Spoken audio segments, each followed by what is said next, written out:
Hello, romance lovers! Today's story is called The Max Leveled Princess's Board. If you enjoy our videos, don't forget to like and subscribe so you never miss out on more exciting stories. This is the biography of one empress, who bore the name Dante Renatus. The empress lived through the most difficult life in the history of the empire. The little girl was abandoned by everyone and was left alone with her pain. Her father was the former crown prince. Unfortunately for her, he had no intention of taking responsibility for his promiscuity. After her father left, her mother, who worked as a musician, abandoned the girl all alone in another strange city. And as a result, the girl grew up among the beggars, prostitutes, and street children of the city. As a child, the abandoned girl ate discarded food. And when she grew up a little, she stole at the market. That's how she stubbornly survived. The year she turned 12, there was a turning point in her life. The man looked at the girl with pity. He knew that she came to such a place every day. The man said that if she was interested, she could also take up a sword. The girl looked at the man and said in a sad voice that she had no money. The man said that he knew this fact too. The man looked at her with warmth and a smile. He said that if she tried and showed that she was good at it, he could take her on as his apprentice. The girl was sure that the master said everything as a joke. But for everything to really be a joke, her abilities were too dazzling. The man approached the young prodigy and asked if she wanted to learn the art of the sword from him for real. He asked the girl her name. The young girl said she had no name. At that moment, she knew that her disgusting life had come to an end. The man with a warm smile said that he would call her Dante. He said that if someone asked who her master was, she should say his name. After that day, the young girl became the old master's adopted daughter. He taught her with all his might. The young girl trained hard. From the outside, it may all seem very trigonal, but in reality, those days of terrible training were no different from bullying. Despite the difficulties, the girl did not run away. After all, overcoming training was better than overcoming hunger and cold. And in the year when Dante was 19, the master died. All his inheritance went to his own children, and Dante, unfortunately, received nothing, not a single coin. Dante was offended by him, because in the old man's last days, she was with him and constantly looked after him. After what happened, her new goal became money. The girl saw leaflets with ads, recruiting participants for gladiator fights. There was a terrible crush at the place where the information was filled out. Everyone was frantically wanting to write their name on the list. The girl knew that she could not go back to that disgusting life. She knew that money was the best thing. With such an outstanding attitude, the girl received a reward for gladiator fights, monetary reward for hunting monsters, and joined a mercenary squad, and also participated in the war.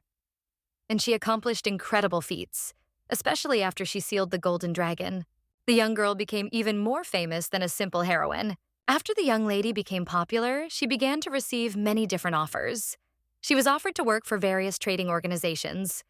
People wanted the young lady to work for them so much that they were willing to pay her fabulous money, just so that she would not have to deal with competitors. They offered to marry her and receive land. But when she refused, they were very indignant. She did everything only to survive. But wherever she went, she was followed by fans. The girl briefly thought about creating her own country. It seemed to her that she was not the only one who thought about it. When the young beauty turned 23, the emperor invited her to an audience. The emperor was the young lady's biological father. The emperor looked at his daughter and said that he would allow her to bear the name Renatus, and asked her to become a member of the imperial family. Because the girl had kept the sign of the ruling family all this time, which she did not even suspect, after becoming popular, the secret of her origin was revealed. Dante looked at her father and asked what about her reward. The emperor was shocked. He did not understand what his daughter was talking about. The emperor spent his entire life wandering around, waving everything below his belt and not wanting to take responsibility for it, which is why he had 15 children. The quantity was huge, but the quality was average, which gave him a severe headache. Dante said with a grin that not one or two organizations wanted to get her, but his offer was a bit modest.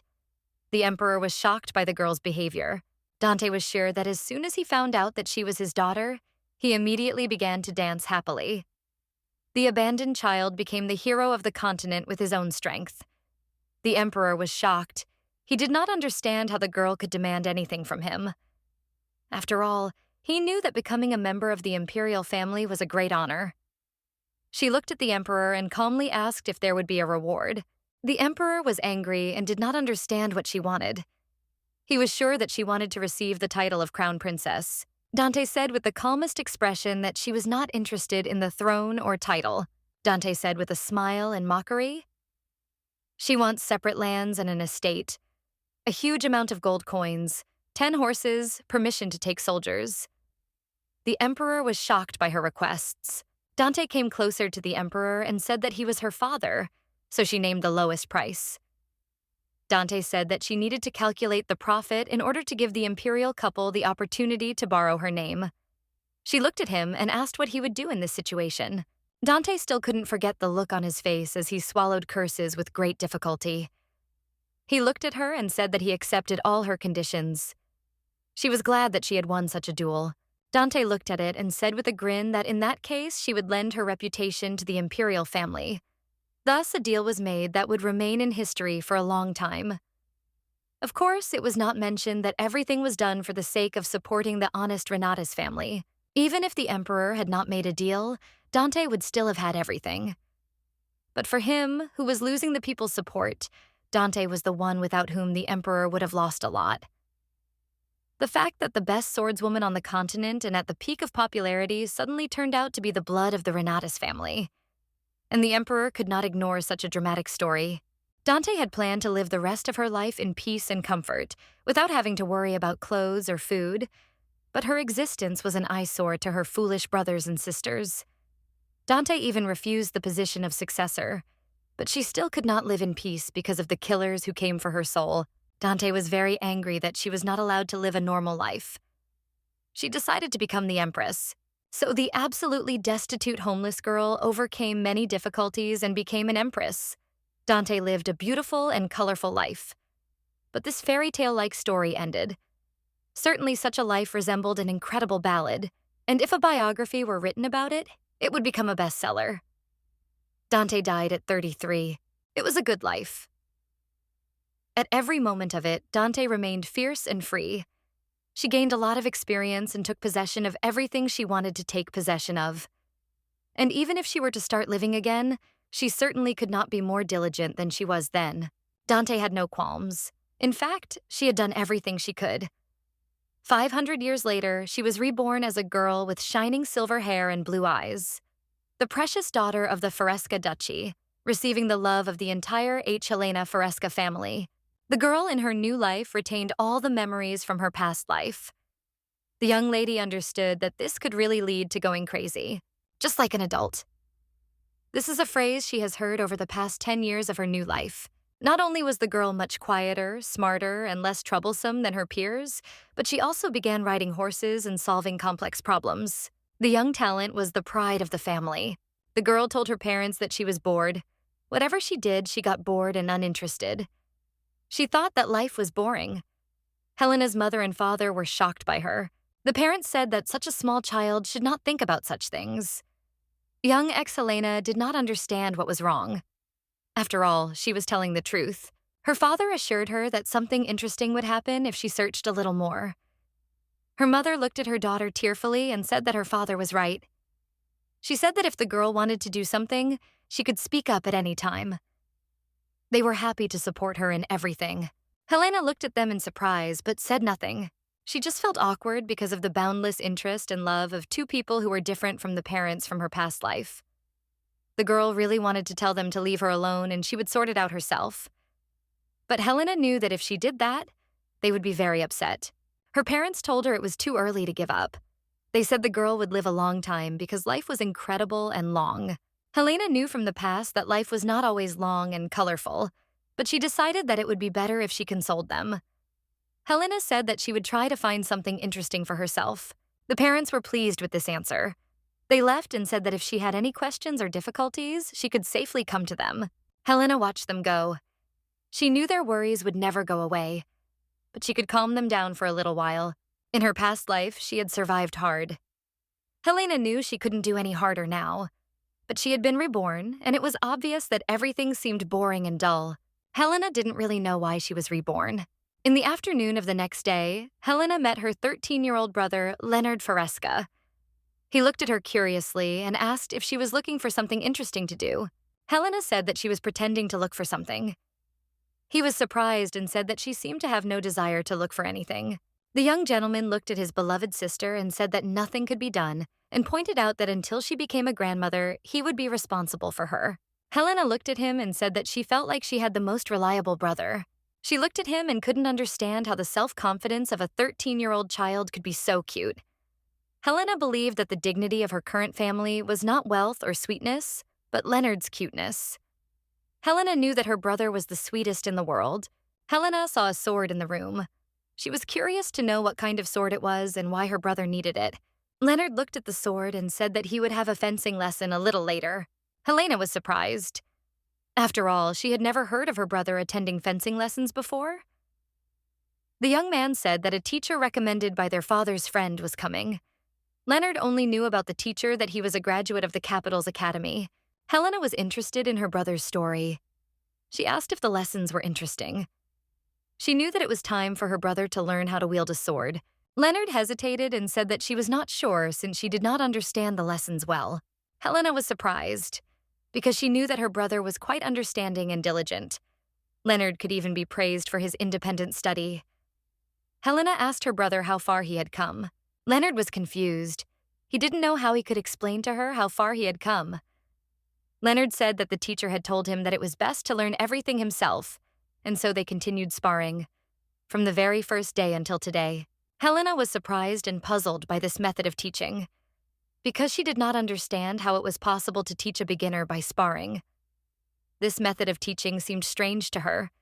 She knew that times were changing, but she still thought that this method was hopeless. Helena wanted to see for herself what the teacher was like. Helena asked her brother if she could watch his lesson today. Leonard was puzzled. He didn't understand why his sister was so interested in the lessons. The young man said with a smile that his sister could attend his lessons at any time. In the afternoon, the young men went to the second floor of the hall for fencing lessons. The young man went to class with a smile as he wanted to show his sister his skills. Helena looked at her little brother and said that he seemed to be really looking forward to his lesson. He looked at her confused and said that he wasn't really looking forward to the lesson, he was just glad that she was interested in something, since this was a rare occurrence. Helena was surprised by her brother's reaction. Leonard looked at his sister and said that if she was interested in swords, they could study together. He said that he was sure that she would like it. The girl looked at him puzzled, because she knew that her brother had completely misunderstood her. She was very sorry because swords really interested her before, but now they were terribly boring to her. She went to her brother's classes only because she was interested in seeing the teacher. Namely, she wanted to know who the teacher was who was teaching her younger brother a strange technique for handling the ball. They entered the training hall, and the teacher looked at them and said that the young master had come with a beautiful lady today. Leonard greeted the teacher. Helena looked at the teacher and saw a swindler in him. She knew that she would punish him properly for making fun of her brother. The teacher appeared before them in all his glory. He introduced himself as a fencing teacher and said that his name was Vider. The young man told the teacher that this was his younger sister. He also said that the young lady would like to watch their fencing lesson today. Helena watched him and did not like the impression he was making at all. She knew that even if he was not a fraud, she would still teach him a lesson. The teacher looked at her in surprise. Helena knew that she had to endure the teacher's behavior. Helena greeted the teacher with all politeness and honor and introduced herself. She also asked if she could observe their lesson. The young man was a little taken aback, but said that observation was each person's choice. He also added that if the young lady was interested in the sword, he would like to stop her. Helena was surprised and didn't understand why the teacher said that. The man looked at her and said that the sword was a dangerous thing, and also pointed out her status as a princess. He also said that perhaps his words would seem ruthless to her, but the sword was not suitable for women. Helena was confused and angry at his words. She said that she did not expect that Empress Dante Renatus was a man. Vider just laughed at the girl and said that the Empress was special, like a mutant. The man believed that all the merits were not hers. He assured the girl that the Empress was obviously bluffing. He also said with a grin that all her merits were invented in order to praise her. Helena became angry because of the man's words. She looked at him with disdain, as he dared to turn her into a torment. She knew that she would not want to anger the Empress who had recently been reborn. The man looked at the sword and started to clean it. He smirked and told her not to be too interested in the sword, as he was sure that a sword was a man's thing. Helena wanted to hit the teacher somehow to make herself feel better. She was angry. She wanted to kill him. Leonard could not resist and said that no matter what his sister was interested in, his teacher should under no circumstances interfere with it. Vitor was surprised and did not understand what had come over the boy and why he was telling him this. Helena was surprised and very touched by her brother's words. She thought that he was the best one in her new family. His words sounded very sweet, and in her mind she praised her brother for his courage. The teacher said with a grin that he thought the prince was very self-confident today. He assumed that being in front of his sister gave the young prince a strength he had never had before. Vitor looked at the young man with disdain and said that if he wanted to contradict him, the boy would have to defeat him at least once. Leonard was confused and didn't answer. Vitor said that they needed to stop with the idle chatter and start their lesson already. Vitor said that they still have a very long way to go, so they don't have time for such games. Helena was very angry and understood that the teacher's words sounded absurd, since he should not have said such words to a newbie who had only been studying for 1 month. She looked at her brother and was furious because the teacher had shamed no one else but her brother, who would be responsible for her until she became a grandmother. Elena knew that such behavior was unforgivable. The young girl looked at the teacher with disdain. She knew that she would definitely punish him for such actions. Vitor and Leonard took a stance and prepared to spar. The teacher really wanted to teach his student a lesson for his unbearable behavior towards him. The sparring was to break the young man's pride. The teacher kept winning. Vitor mocked the prince and told him to get up more nimbly. He said that the boy fell because his steps were tangled. The teacher looked at the boy with disdain and added that he needed to be more careful because the princess was looking at him. Leonard was upset and confused. He understood what the teacher was doing, but he could not defeat him because he was much stronger than him. Helena watched everything that was happening and understood that the teacher was just having fun with her brother. From the outside, it might seem that a superior teacher is zealously teaching a newcomer. The teacher was furiously sparring with the boy and shouting at him to hit harder. Helena watched everything that was happening and understood what the teacher had in mind, because her eyes cannot be deceived. Vitor looked at the prince and said with a smirk that they should rest for a while and then continue. The teacher mocked his student and said that he must be more tired than he was. It was obvious that Vitor was pretending that he was not tired.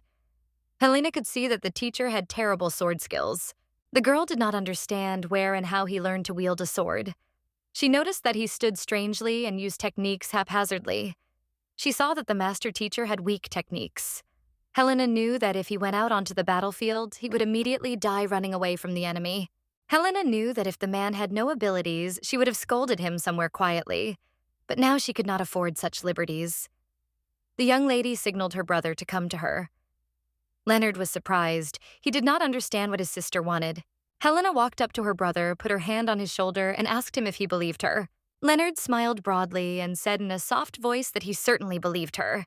She was very glad that he told her so. She was a little surprised, but a younger brother is a younger brother, because he said that he should believe her before he knew what she was going to say. Helena came closer to him and said that in that case he should listen to her very carefully. Helena said that during the next sparring, the brother should look at the teacher's feet. The young man was surprised. He did not understand why he should look at the feet. Helena said that during the fight, the teacher puts out her left leg too much. Leonard was confused and only repeated her words. Helena looked straight at her brother and said that when the teacher puts out his left leg, he will need to aim at the place she indicates.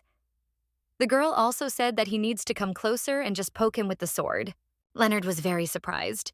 Helena looked at him and asked if he could do what she told him. The young man looked at his sister and said that he would believe her and do everything. The teacher approached them and asked with a smirk if they were done chatting. Since the rest time was over and they needed to continue sparring, the teacher and student stood at attention and were ready to fight. The teacher mocked his young student and said that he had such a courageous face. The teacher asked Leonard if by any chance the prince was encouraged by his younger sister before the duel. He said with a smirk that it would be very good if the young lady's support had an effect. Leonard was angry at the teacher for saying such words. He tightened his grip on the sword in his hand. Helena looked at their combat readiness and knew that her brother would definitely win, and the swindler would be punished. Vitor attacked his opponent furiously. Leonard was shocked by the teacher's strength and quickly parried all his blows. Vitor believed that the young man was not afraid of adults at all and continued to pick fights. He desperately wanted to measure them in a duel.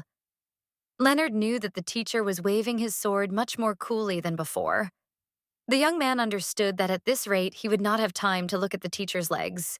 The teacher made a mistake and gave his student the opportunity to deliver the final blow that could have turned the tide of the sparring match. Helena watched the duel with bewilderment. She understood that the teacher was constantly jumping from place to place and was opening up much more often than before, and her brother had many chances. Helena wanted her brother to attack until he succeeded. Leonard fiercely parried all attacks and also delivered blows. Helena was surprised that her brother was able to land a successful blow on his opponent on the first try. The teacher screamed furiously in pain.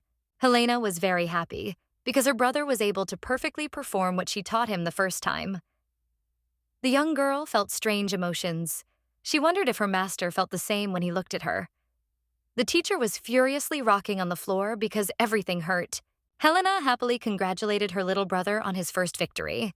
The teacher was angry. He could not accept defeat from the young prince.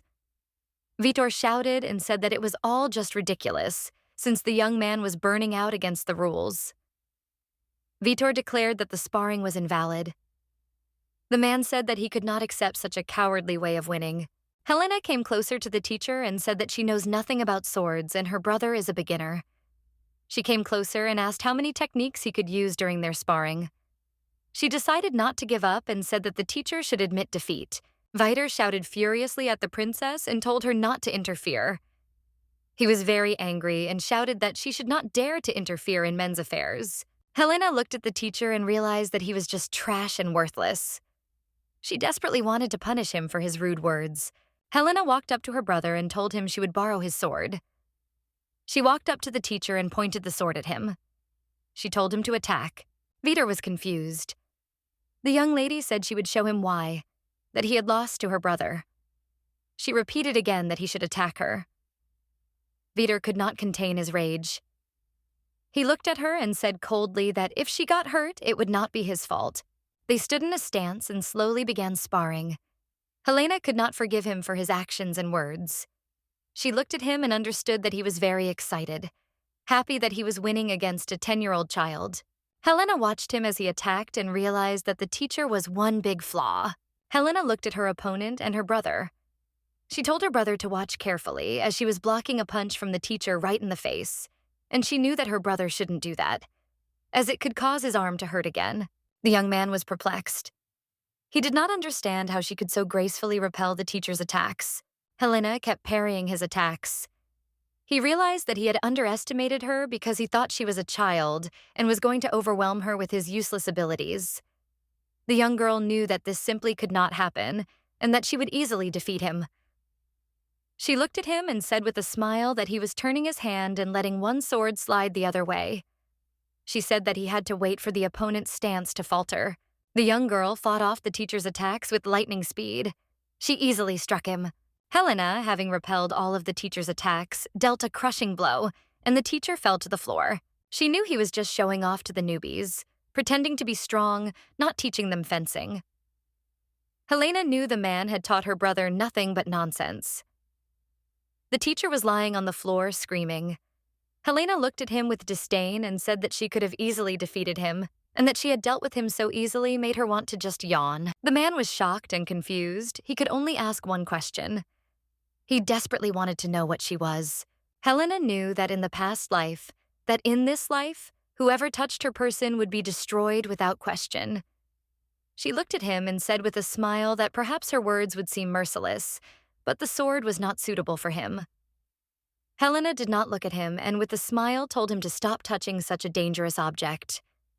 She asked him if he wanted to slowly start learning embroidery. The man was shocked and filled with rage. He did not understand what the girl had said. Helena didn't say anything in response and simply threw the sword into the air. She decided to leave him immediately and said that from that moment on he was fired. The sword fell with a crash next to the man. He was shocked and scared. Helena went up to her brother and told him not to worry. He was perplexed and looked at her with big eyes. Helena said that she would take responsibility for his fencing lessons from now on. She was very happy, because she had finally found what she wanted to do in this life. The young girl was very happy that she could finally find something that interested her in this boring life. She looked at her relatives and said that they themselves told her that if she had something she wanted to do, she would have to tell them about it. Helena said with a smile that she wanted to teach her brother how to use a sword. Helena told this long-awaited news to her current parents. Of course, they were shocked by such news. Helena's parents looked at her with wide eyes. They did not understand what was happening and were confused. They did not expect that the girl would choose such a hobby for herself. Leonard stood and looked at his parents, waiting for an answer. He was as surprised as they were. Helena, in turn, was waiting for an answer from them. She was sure that she would be allowed to teach her brother. She stood and looked at them with a smile.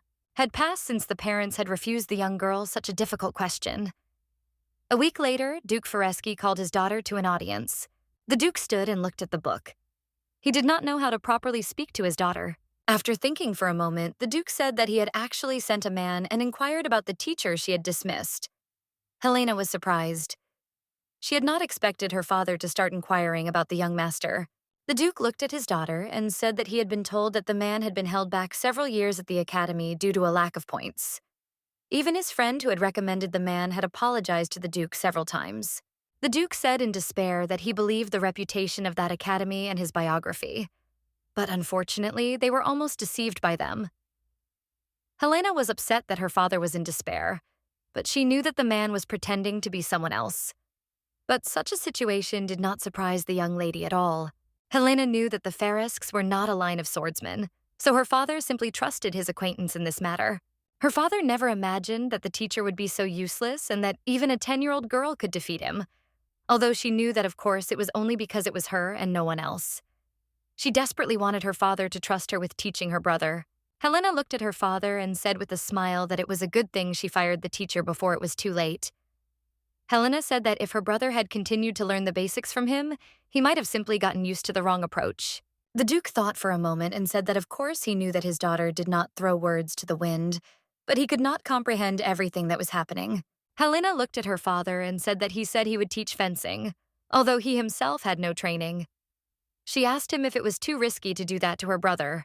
Her father agreed with her reasoning. He looked at his daughter and said that she had never wanted anything, and suddenly she had a desire to teach someone, so he wanted to make her an offer. Helena was surprised and asked what offer he wanted to make her. The Duke said that next week a guest would arrive on their lands. He knew that the young man was about the same age as Leonard.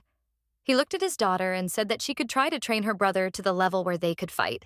Helena looked at her father in surprise and asked with a smile if he was talking about her brother being able to defeat the mysterious guest. Helena knew that if her sweet brother was smart enough, she could probably make him a good swordsman. Her father looked at her with a smile. Helena thought for a moment and at one point quickly realized that this was not just a proposal, but most likely a kind of provocation. The Duke said that Prince Kaisar would be staying at their estate as a guest this summer. The man said that the young lady should try to prove her abilities. Helena was surprised. Helena learned that her father was offering her to try to defeat the young prince. Sometime later, the young prince arrived at their estate. The Duke and Duchess were very happy about the arrival of the young prince.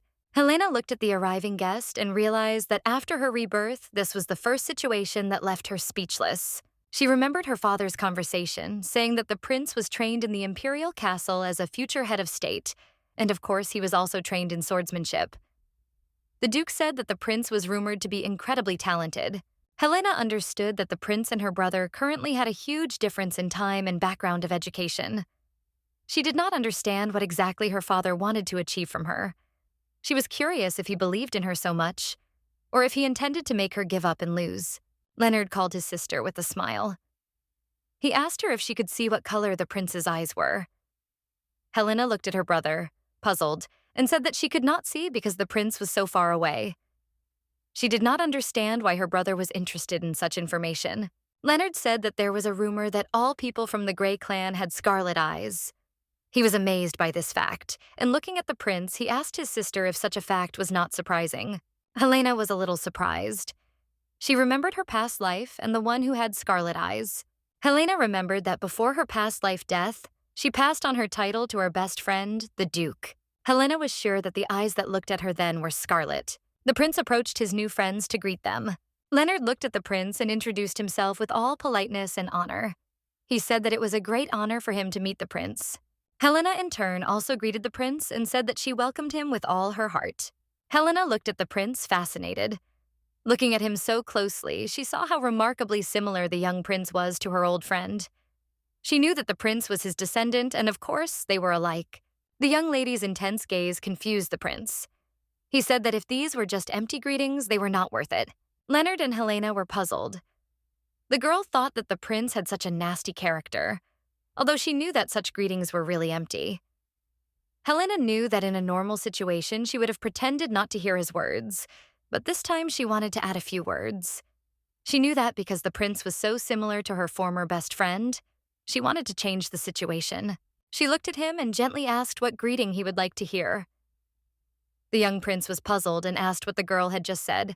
Helena extended her hand to the prince with a smile and said that since he did not want empty greetings, perhaps he would be pleased with such a friendly greeting. Everyone was shocked by the way the young lady was behaving. They did not understand how she could behave like that towards the prince. The prince was shocked and angry. He did not understand how she dared to address him like that. The prince's servant came to correct the situation. He pushed the prince towards the young lady and said that the princess had come to meet him. With a smile, the servant said that the young lady was simply an incredible man, and in a hurry, he said that they could all live together in peace and without quarrels. The man was beside himself with the whole thing. He tearfully asked the prince for forgiveness for daring to touch the body of a member of the imperial family, but he was sure that while they were in the estate, they needed to live together in peace. The prince looked at the young lady and said that he agreed. The prince said that they could try to live on good terms for a few months. Helena was surprised that the prince immediately became soft. She thought that he would behave even more arrogantly. They stood and looked at each other, shaking hands. The prince shook the hand of the young princess. She realized that someone had told him that she was a little skilled with a sword, and realized that he had decided to defeat her with such force. Helena was a little disappointed that she had to struggle like this with a baby who was born on 500 years after her. She knew that in such a case, she simply had to come out of such a situation as a winner. She looked at him with her beautiful blue eyes and decided to teach him a little lesson. She knew that if you want to shock your opponent when shaking hands, you need to use more than just your strength. Helena knew that with a little secret, she could defeat the arrogant prince. The young lady pressed on the joint with a little trick. Helena caused incredible pain to the prince. The young man pulled his hand back and bandaged it because of the pain. The servant was shocked by the prince's behavior. He approached him and asked what had happened. The prince was furious and shouted that nothing had happened. Absolutely nothing. The servant was confused as the prince had been shouting furiously a few minutes ago. The prince angrily told his servant to shut up immediately, as nothing terrible had happened. The prince turned and walked away quickly. He called his servant to follow him quickly. Helena looked at the departing prince with a victorious smile. Helena watched him go and realized that he was still the exact descendant of her best friend, since he did not snitch. She looked at him and realized that even if it were not for the agreement with her father, she would still appreciate the abilities of the young prince. Helena said that she was looking forward to the moment when they would spend time together this summer. She looked at him with a sly smile and mentally threatened him, since if he went against her, he would die. He looked at her and replied that he was also looking forward to spending time with her. He said that it would be a lot of fun, and he was absolutely sure of it. He thought to himself that he must definitely get back at her for her behavior. The young people looked at each other, and everyone was shocked by their atmosphere, and in their minds they were fighting with swords. Helena knew that this was the summer she was really looking forward to, because the summer was definitely going to be memorable. The Duchess met her daughter and scolded her for her inappropriate behavior. The Duchess said that even if the prince was her age, she could not treat him like that. The Duchess said that the prince had lost his mother very early, so she was sure that he was very sad about the loss. She looked at her young daughter with tears in her eyes and said that Helena and Leonard were the only people his age in their estate now. She asked her daughter to be sure to address the prince with kindness. Helena, lowering her eyes, said that she understood everything and would remember her words. Helena recalled their first meeting with the prince and thought that it went quite successfully. But unfortunately, from the outside, adults thought that their meeting was just a massacre of two young people. However, thanks to the whole situation, Helena learned the reason for the young prince's arrival in the duchy. The Duchess, wiping away her tears, thought that her daughter was very smart and would understand everything and behave diligently. Last winter, the Empress died of illness, so the prince fell into despair. Thanks to his father's care, the prince left the imperial castle and came to the duke's estate. Helena knew that this was the true reason for the actions of the head of the family, but she also knew that there was something else. Helena understood that the prince's arrival was too sudden, but she was not particularly interested in the reason. But now that the Empress has died, there is probably no one in the imperial castle who can protect the young prince. Helena knew that they had brought the prince to their estate, and they were going to get rid of the opposition forces. Now that she knew the reason, she found him more irritating. She didn't understand why he was showing a different side of himself if he had to hide in someone else's house in such a situation. She was sure that he should be more than just polite. Helena was so angry about the whole situation that she wanted to beat him up next time in some quiet corner. Helena walked down the hallway in annoyance and met the prince. He asked with a smirk if she had been scolded for what had happened earlier. Helena was surprised because she had not expected to see him. She knew that her mother had been lecturing her for over an hour, and she was surprised that he had been waiting for her all that time. She looked at him and said that she seemed to have been reprimanded. The prince said that he knew it, as her behavior was a bit tactless, but he also added that the whole situation did not bother him, so she should not worry about everything. She looked at him in surprise and said with a smile that she understood everything and would do as he wanted, since this whole situation didn't bother her either. She looked at him and said that he didn't have to worry. The prince was shocked and confused. The prince got angry and, in a fit of emotion, said that she should worry about everything, because she would get into trouble if she behaved appropriately with someone who was higher in status than her. Helena calmly asked if he was definitely higher in status than her. The prince shouted at her furiously and said that he had the blood of the imperial family. Helena looked at the prince and said with a grin that if there was no duchy now, he would be in a difficult situation. She knew that this was so, because he had come running to them to protect his blood. She believed that in such a situation and in such a position, he should not shout about his title of prince. She was sure that he could not put himself above the duchy. The young prince bowed his head silently. He could not answer her. The young prince raised his head and tears were clearly visible in his eyes.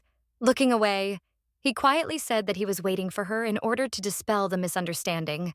Helena was shocked. She didn't understand why he was playing the innocent lamb, because they had agreed through a handshake that they would tear each other to pieces. The prince looked at her and said that he knew that he was not such a welcome guest for them. The prince looked at the young companion and said that the fact that they accepted him proves that they spoke out against the Baller family, the family of the first empress. The prince said that for the ancient Foresca family, having left the front, he is only ballast and he knows it very well. He said that by doing so, he said, and that there is no need to show him false hospitality. The prince looked at the young lady and said that by those words he meant to say that there was no need to show false hospitality to him, and he also added that that was all he intended to convey to her. The prince left and left the young princess alone. She was shocked by what had happened. After a moment of thinking, she realized that during their conversation she had acted wrongly towards him. Helena was shocked because it turned out that she was torturing an innocent person. She realized that she had made the first mistake in Helena's life. She had failed. She thought that the prince was stupid and too arrogant, but he simply felt a lot of pressure. She looked back at him and realized that it was too late to regret anything. Helena knew that there was nothing she could do. Walking down the corridor, Helena thought about everything. She thought for a long time and looked after the young prince. She was not happy with this whole situation. Leonard looked at his sweet sister and asked her if she had made peace with the prince. Helena was not thrilled with the question and asked what he meant by made peace. Leonard looked at her and asked how she could forget about such an incident that happened last week. The young man reminded her of the time when they greeted each other in the hall. He added that there was a very bad atmosphere between the young people. Helena looked at him and said that it was just a psychological duel between little children. She said that after that, there was no need to make peace. She wondered why her brother was so worried about the young prince. She asked if his father had told him something. The young man hesitated a little and said that his father and he, among others, would like to live in peace with the prince. Helena was puzzled and asked why he wanted to live in harmony with him. The young man looked at his sister and said that he thought the prince had a hard time making friends in the imperial palace, and he was sure the prince felt lonely. Helena looked at her brother and was a little puzzled, as she did not understand how such innocent and kind people like her brother could exist. She looked at him and said with a smile that there were still 298 strokes left, so he should not stop and relax. Helena looked at her brother as, after defeating the disgusting teacher, Leonard asked her absolutely nothing about training. Helena saw the results of her student with the naked eye. He trained day after day. Helena knew that it was time for her to learn the enemy's strength little by little. The young lady looked at her brother and said that since he insisted so much, she would go and make peace with the prince. The young man looked at his sister with surprise and joy at the same time. He was glad that she would go and make peace with the prince, since he wanted to live in peace with him. But these were just tricks of the cunning young lady. The young man wished his sister luck and said that he still had 295 swings to complete. Helena looked at him and said that she would be back soon and they would continue training. After several days of observation, Helena learned that Hamilton and the prince were practicing swordsmanship on the second floor of the hall. Helena knew that the reconciliation was just an excuse. She needed to secretly watch them. She desperately wanted to make her brother win the duel.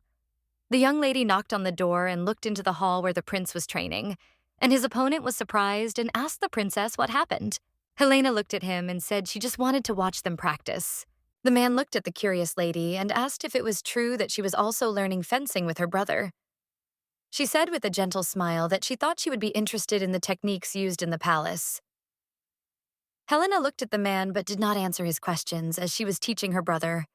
But she was too lazy to explain and did not say anything in response.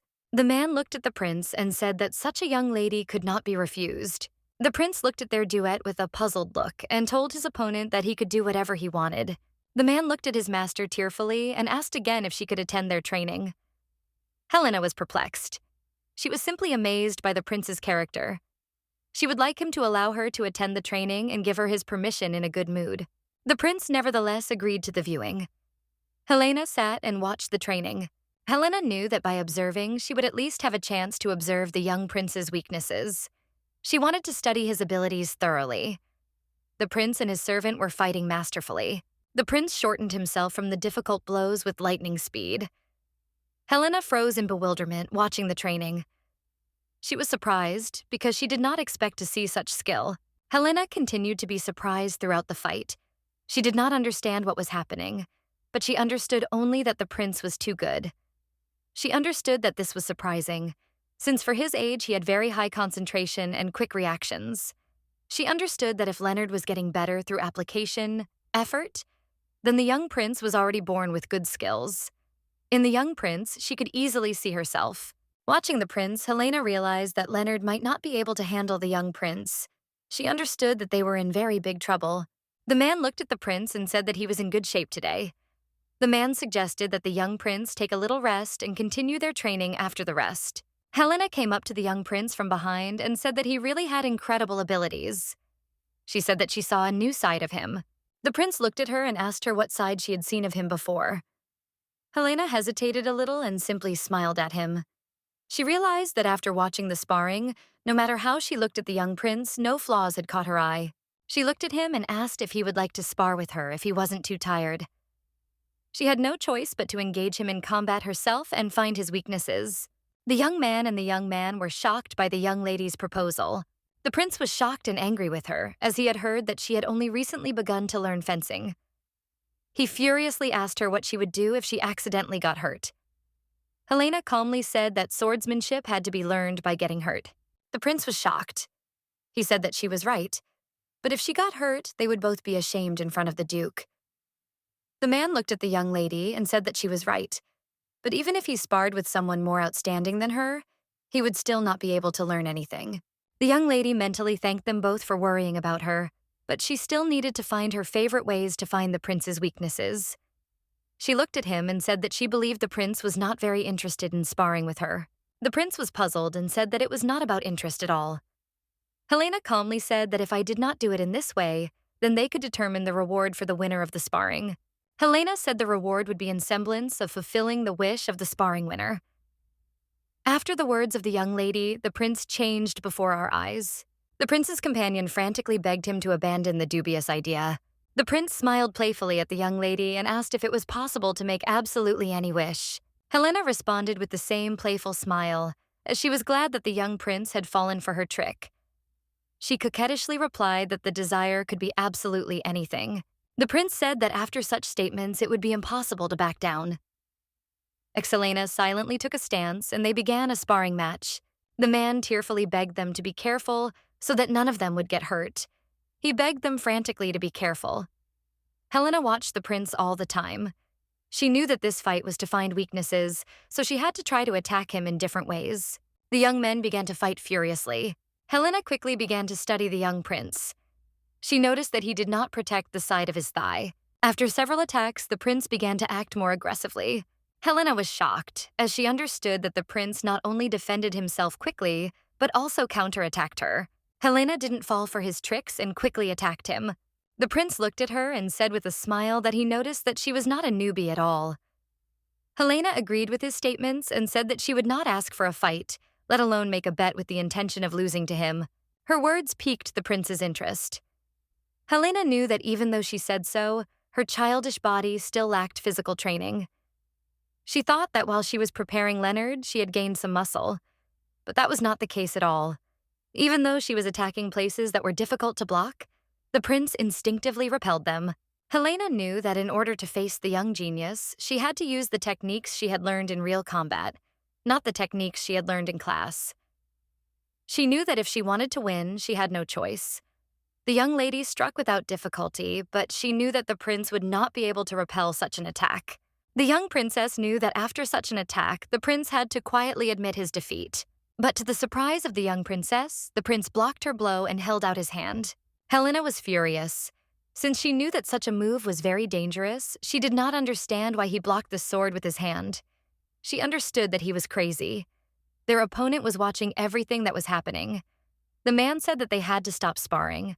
The man quickly ran up to his master and asked if he was okay. The prince was confused and wondered why his servant had stopped the duel, as he was sure that he would have won the sparring match if he hadn't gone a little further. Helena looked at him and said that it was a draw. The young man said that if Hamilton hadn't intervened, he would have certainly won. Helena was furious and said that if the sword had been real, his left hand would have been cut off by now. The young prince looked at her in bewilderment and said that there was nothing wrong with that, and he also added that everything was so obvious before the game because the one whose head was cut off loses. Hamilton was shocked by their dialogue and asked the prince to stop saying such horrible things. The prince looked at his opponent and said that in any case he had not had such an interesting sparring match for a long time. Helena, in turn, said that she had too.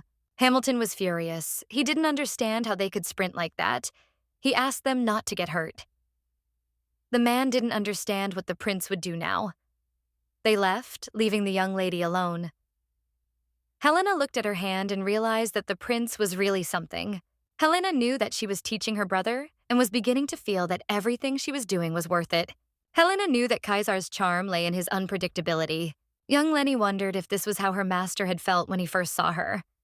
She felt confident that something would work out if she trained him well, and she was desperate to try to raise him. In the evening of the same day, everyone was sitting and having dinner. The Duchess was perplexed. She asked everyone present where the prince was. Hamilton looked at the Duchess and said that the prince was a little tired and he would miss dinner. Helena was shocked that the prince did not come to dinner.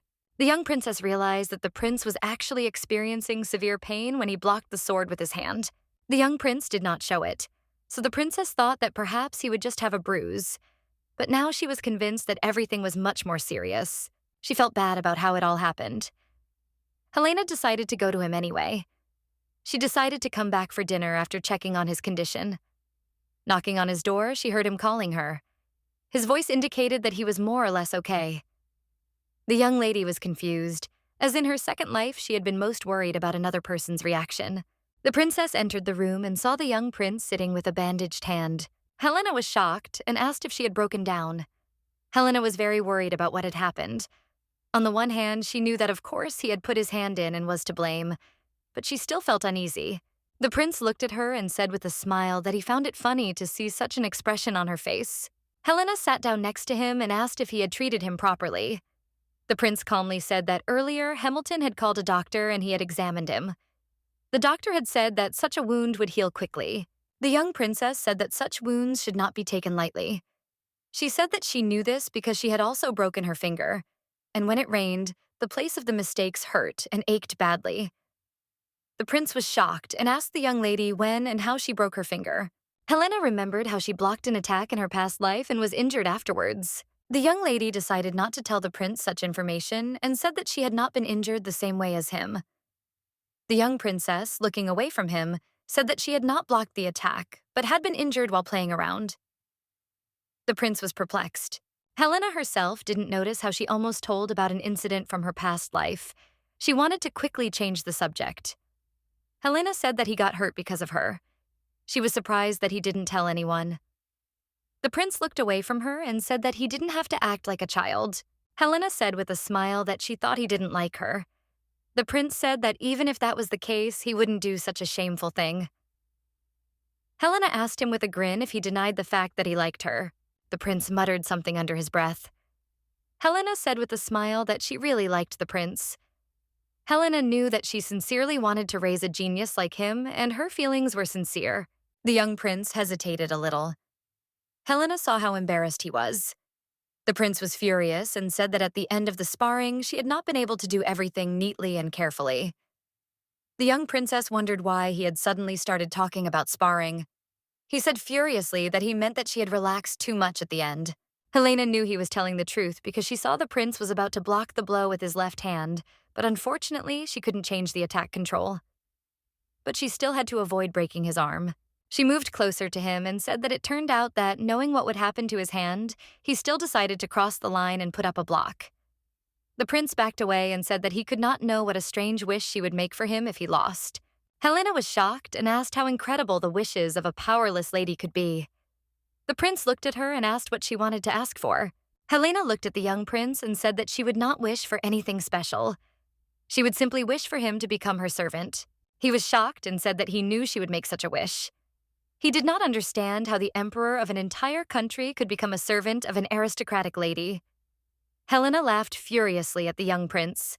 Helena looked at the young prince and asked what about him, and she wanted very much to know what he would choose if she lost. The prince waved it off and said that it didn't matter anymore, since the fight had ended in a draw anyway, and he was sure that she didn't need to know what he would have wished for. He said that she didn't need to know about his wish after all. Helena was shocked and said that she had told him her wish after all. She looked at him and added with a smirk that he was a coward after all, since he didn't want to tell her the wish. Helena decided to go for a provocation. She said that she understood everything and in a coquettish manner said that he was going to make her do something daring. She had fun watching his reaction as he fell for her trap. The prince screamed furiously that it was not funny at all and did not understand who she took him for. After all, he was a prince. The young girl was having a lot of fun because she was teasing the young prince. The prince looked at her and said that he was just going to suggest that they call each other by their first names. The young lady was shocked and did not understand why she had to make a big wish out of it. The prince turned away from her and said that it was no problem at all for her. He looked off into the distance and said that even if he told someone to address him informally, it made people uncomfortable. The prince said that Hamilton fell to the floor in a bow. The young prince remembered how he had suggested to his companion that he call him by his name, and the latter had bowed low and said that he did not know what had happened, but asked to be forgiven. The prince was perplexed, as he had not expected such a reaction. Helena looked at him and understood him. Like no one else, she knew his feelings. She remembered how in her past life she had asked her best friend for this. Although at that time everyone exalted her and trembled in awe, in reality they only wanted her power. After all, no one approached her, so she told her friend that he could communicate with her informally when they were alone. The young man looked at his empress and told her not to say such a thing even in jest. She remembered his look, as it was very serious.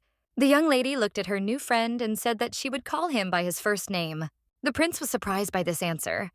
Helena said that she would speak to him informally as a friend. The prince was shocked, as she did not expect that it could come to this. The young lady said with a smile that this is why they can continue to spar occasionally. The prince was shocked and could not utter a word. He looked at her with embarrassment and said that if he had known that this would happen, he would have come up with a more complicated wish. Helena was confused by the whole situation. She didn't understand why he was so happy. She stood up and just addressed him by name. She knew that if her friend had done the same thing back then that she was doing now, she would most likely feel the same way. Remembering and comparing the situations, she smiled and laughed. Helena burst into laughter. The prince was puzzled and did not understand why she was laughing. Kaisar decided to take a break from training until his arm healed, so the three of them got together almost every day and played cards. Although this was a suggestion from a caring person, after about 5 days, they were all already tired of this way of life. Moreover, misfortune never came alone, so the rainy season began. Each of the young men whined furiously. They understood that they could not go out and understood that their bodies were weakening. The young prince said that it was very damp and unpleasant in such weather. Their despondency ended when the man said that a ghost appears in the duchy on such days. The young men shoot, waiting for the rest of the story. The man said that they had heard everything correctly and that a ghost appeared in the duchy. The man looked at the young people and said that he had heard rumors that on summer nights like today, when it rains, a woman in a blue robe always appears out of the bucket. The young people listened to the gentleman's story with horror. The prince, with fear on his face, said that he was lying. Helena was not at all surprised and did not even take the man's words into account. The young lady calmly said that ghosts do not exist. The man looked at the young princess and said that there were more than one or two witnesses, and that is why the duke guards and restricts entry on such days. The prince looked at his friend and asked if what the man was saying was true. Leonard looked at the prince with horror on his face and said that the basement was indeed off limits. The man looked at them and said with a smile that the entrance was locked because the duke did not allow anyone to enter, because no one knew what would happen if the ghost caught a person. Helena looked at the man and understood perfectly well that it was all a trick, since his lips were raised in a grin. The man was intimidating and told his young friends to be careful, as they might get lost and the women in blue might try to grab them. In the middle of the story, someone knocked on their door. Kaisar and Leonard were frightened by the unexpected knock. A young man came to them and asked the Viscount's pardon, as he wanted to discuss with him a matter connected with the repair of the carriage. The Viscount laughed wildly at the reaction of the young people. He looked at his companion and said that in that case he would leave the young people for a while.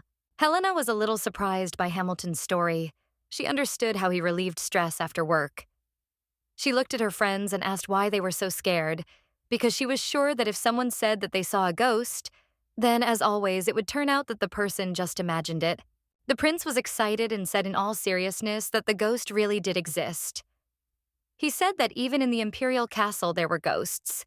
Leonard was shocked, and in a trembling voice asked if there really were ghosts in the castle. The prince said that indeed they exist. People said that on the days when the sun disappears, the sealed empress Dante Renatus in her youth, the golden dragon, his ghost flies through the corridors and searches for her reborn body. The young princess, with a grin on her face, said that it was hard to believe. She didn't understand why he would fly there, because everything burned down along with her corpse and she disappeared. The prince was furious and said that they had to do it. He suggested that they should see for themselves tonight. Whether there were ghosts in the cellar or not, his young friend supported him. The princess, in turn, said that she would not go with them. The prince was shocked and said that if a ghost appeared in her house, then she should definitely go and find out everything. He asked her if she was not interested in getting to the truth. Helena was furious. She said that she did not believe in them. The prince said that she had better see for herself whether the ghost existed or not. The young princess knew that this was complete nonsense because she knew that ghosts obviously did not exist, and she did not understand why she was forced to do something on such a hot day just because of her curiosity. Most of all, she hated what she was too lazy to do. She shouted at them that if they really wanted to get to the bottom of it, they could go together. But the young men still convinced their friend to go with them. The young men stood near the door to the cellar. The prince was puzzled as the door was closed and there was a lock on it. Leonard said that there was only this door and that one could get into the cellar through it. The young princess did not understand how she could have fallen for her companion's trick and gotten into adventures in search of ghosts. She knew that it was not too late and she could return, but unfortunately, the young adventurers were determined to find the truth. Leonard said that they had no other choice and needed to break the lock. Helena was shocked as the young gentleman decided to make a big deal out of it. She pushed her friends away and said she would open the door herself. They were completely confused. Helena opened the door with ease and they saw the entrance to the basement. The prince said that it was very hot and it took his breath away.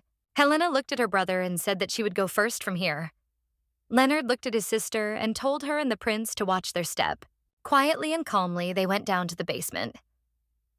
Helena saw that the atmosphere in the basement was even worse than she thought. Because of the humidity, it was very damp there. Plus, there was a lot of dust. Her mood was a little spoiled. The young lady told herself to mentally pull herself together, because if the young people got hurt, then only she could take care of them. A group of young people went down to the basement. The prince looked around a bit and said that at the moment there was nothing particularly frightening in the basement. He looked further, and it seemed to him that in the depths of this tunnel there was a canal. Leonard said that he agreed with him since he really heard the murmur of water. The young people looked closely, and Helena said that there was nothing in the basement and the ghost did not exist. The young princess was chilled to the bone, as even the breath was taken away from her at the top of the stairs. And down in the basement, it was damp and cold to the point of impossibility. The young lady looked at her companions and said that if they were convinced that there were no ghosts, they could return. Leonard noticed something. He pointed to the tunnel and said that there was something there. The young men looked at the bars and saw the silhouette of a woman. The young men were frightened and screamed, and Helena, in turn, stood and simply watched as if spellbound. She did not understand what was happening. Helena was shocked. She looked at the silhouette and did not understand whether it was a person or a ghost. She wanted to come closer to take a closer look, when suddenly she was grabbed by young people who were screaming frantically that they saw a ghost. Grabbing their friend, they began to run. Helena screamed for them to stop, but they did not listen to her. Helena was shocked, but she knew that this could happen. She mentally thanked them for grabbing her despite their fear. The young people woke everyone up with their screams. They screamed that a curse had been cast on them and that a ghost had appeared in the estate. Thanks to their screams, the adults found out that they had entered the basement, and after everything, they were punished. The young princess was shocked and did not understand why she was punished too. The young people were not discussing the situation that had happened. Helena looked at them and said that no matter how much she thought about everything that happened, she saw an ordinary mirage. The prince was a little surprised and said that mirage, seeing only in places like the desert. The princess said that she heard that if there is a big difference in air temperatures together, then you can see mirage. Helena said that earlier in the basement there were just the perfect conditions for mirage to appear. She said with a smile that she hoped it was mirage. The prince looked at her and said that she had missed something. The young princess was puzzled and asked what she had missed in such a situation. The prince said that a mirage is caused by the refraction of light and reflects objects in the air that are in another place. The young lady said that in that case it was a reflection of some portrait. The prince said that there was no portrait there, as he was looking at everything carefully. He looked at them and said that he was sure that there was nothing there that could be reflected in the air. Helena looked at him and she was a little scared, from what she heard to the point that goosebumps ran down her arms. In her second life, the young lady met a ghost, and along with her new friends, held hands and apologized to the ghost all night long. The young man told his young friends with a smile that the ghost was only a reflection of the tiles on the floor of the canal, as the basement was laid with white and blue mosaic tiles, and almost all the members of the ducal family knew about this fact. The prince looked at the man in confusion and asked if it was definitely not a ghost. He looked at them with a smile and said that they were very nice to actually think it was a ghost. The man looked at them with a smile and said that now they had happy memories of the day they had spent. The young people were taken aback and looked at the man with anger, since he had managed to fool them. So the three of them had a story that no one was allowed to know about. And after that, they quickly became close. They had an unspoken promise not to disclose that incident. Later, when people asked about the beginning of their friendship, they always remembered it, but no one talked about it. They had fun spending the summer days. The young prince sat on a tree and looked at Helena. He asked her if they had gone to the festival. He was interested in what the atmosphere was like there and whether they had enjoyed the festival. Helena looked at him and told him to go away from here and not bother them. The prince jumped down from the tree and said that Helena was very petty. He asked her if she wanted to go to the festival. Helena said that she didn't want to at all. The prince was surprised and didn't understand why she didn't want to go to the festival. Helena said that there are 3 types of people who enjoy festivals: little kids and pickpockets, and little kids who are pickpockets. The prince was furious and yelled. He said that actually Helena was also a child and the youngest of the 3. Leonard looked at the squabble of the 2 friends and said that Alpentis was a small village, so even at the festival there was not much to see.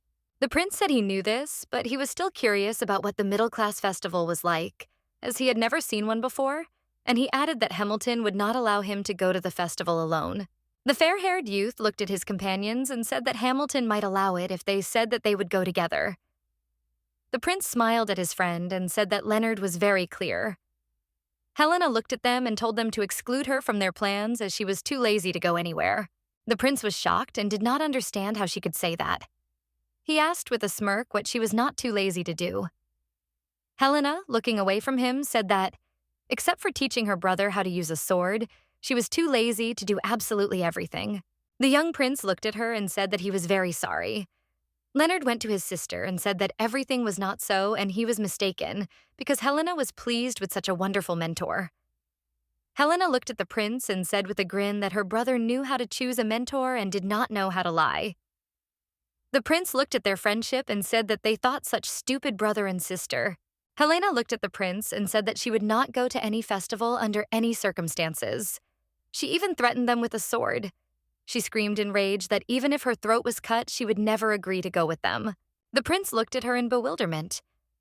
Leonard looked at her with a grin, because he realized that she would still agree to go with them. Helena was shocked and confused that she had agreed to go with them. Helena watched as the young men frantically looked at the various objects at the festival. She was confused and did not understand why she had fallen for their provocations again. She hated herself for slowly getting used to their scheme. Helena didn't understand why they had taken the Viscount with them and then suddenly ran away from him. About us, she asked him with a smirk. Didn't he feel sorry for the poor Viscount? The prince was a little annoyed and said that she didn't know anything at all, since he grumbled even about simple things and was very annoying. In response, Helena only laughed at the prince's words. Helena understood what the prince was feeling, but she also understood the Viscount's behavior. He did it because he was worried about the prince. They lived and watched the festival as a friend. Helena felt that someone was following them. From the moment they parted with Melton until now, she continued to feel someone's presence. She knew that the well-dressed children were walking around without any escort, so it was obvious that they were a target for the bad guys. She assumed it could be a pickpocket or a visitor. Helena realized that she needed to check from which direction the man was watching them. She looked at her pursuer and their eyes met. She noticed that he was openly looking at them. But she also realized after close observation that he was still looking only at her. Helena watched the man for a while and saw that he had decided to leave unnoticed, but she could not let him hide between the streets with impunity. Helena ran after her pursuer in a hurry. The prince and brother did not understand what had happened. Helena ran after her pursuer and only managed to shout for the young people to stay where they were and that she would be back soon. She ran to the place where she had last seen her pursuer and realized that the alley was too long. She desperately wanted to know who that man was. As the girl walked, I looked down the alley. The man behind her knelt down. He said his name was Noe. Helena shuddered at the man's unexpected presence. She didn't understand how he managed to end up behind her. The man, without getting up from his knees, looked at the young woman and said that he really wanted to meet her. He noticed that young Helena had grown up incredibly beautiful. Helena was confused. She didn't understand what was happening and who this man was. She didn't remember ever meeting a man. Elna knew that even though he had no reason to attack her, she still didn't have a very good feeling. The man looked at her and said that he had been waiting for her birth for a long time. He looked at her with awe and said that she was his savior and the only empress. Helena was stunned by his words. She did not understand what was happening. He mumbled something inaudible as he burst into tears, but also wondered why time was passing so slowly. He looked at her and said that the crumbling body still promised her. Helena was confused. She did not understand what the man was talking about. Somewhere in the distance, young people were shouting to their friend. They could not find her. The man stood up from his knees and began to wipe away tears, looking at the young lady. He said that her escorts were looking for her after a short pause. He said that he would come to her again soon. He left her and said that he would definitely meet her before he took his last breath. He swore to her. Helena didn't want him to leave. She screamed in rage for him to wait for her and explain everything so she would understand.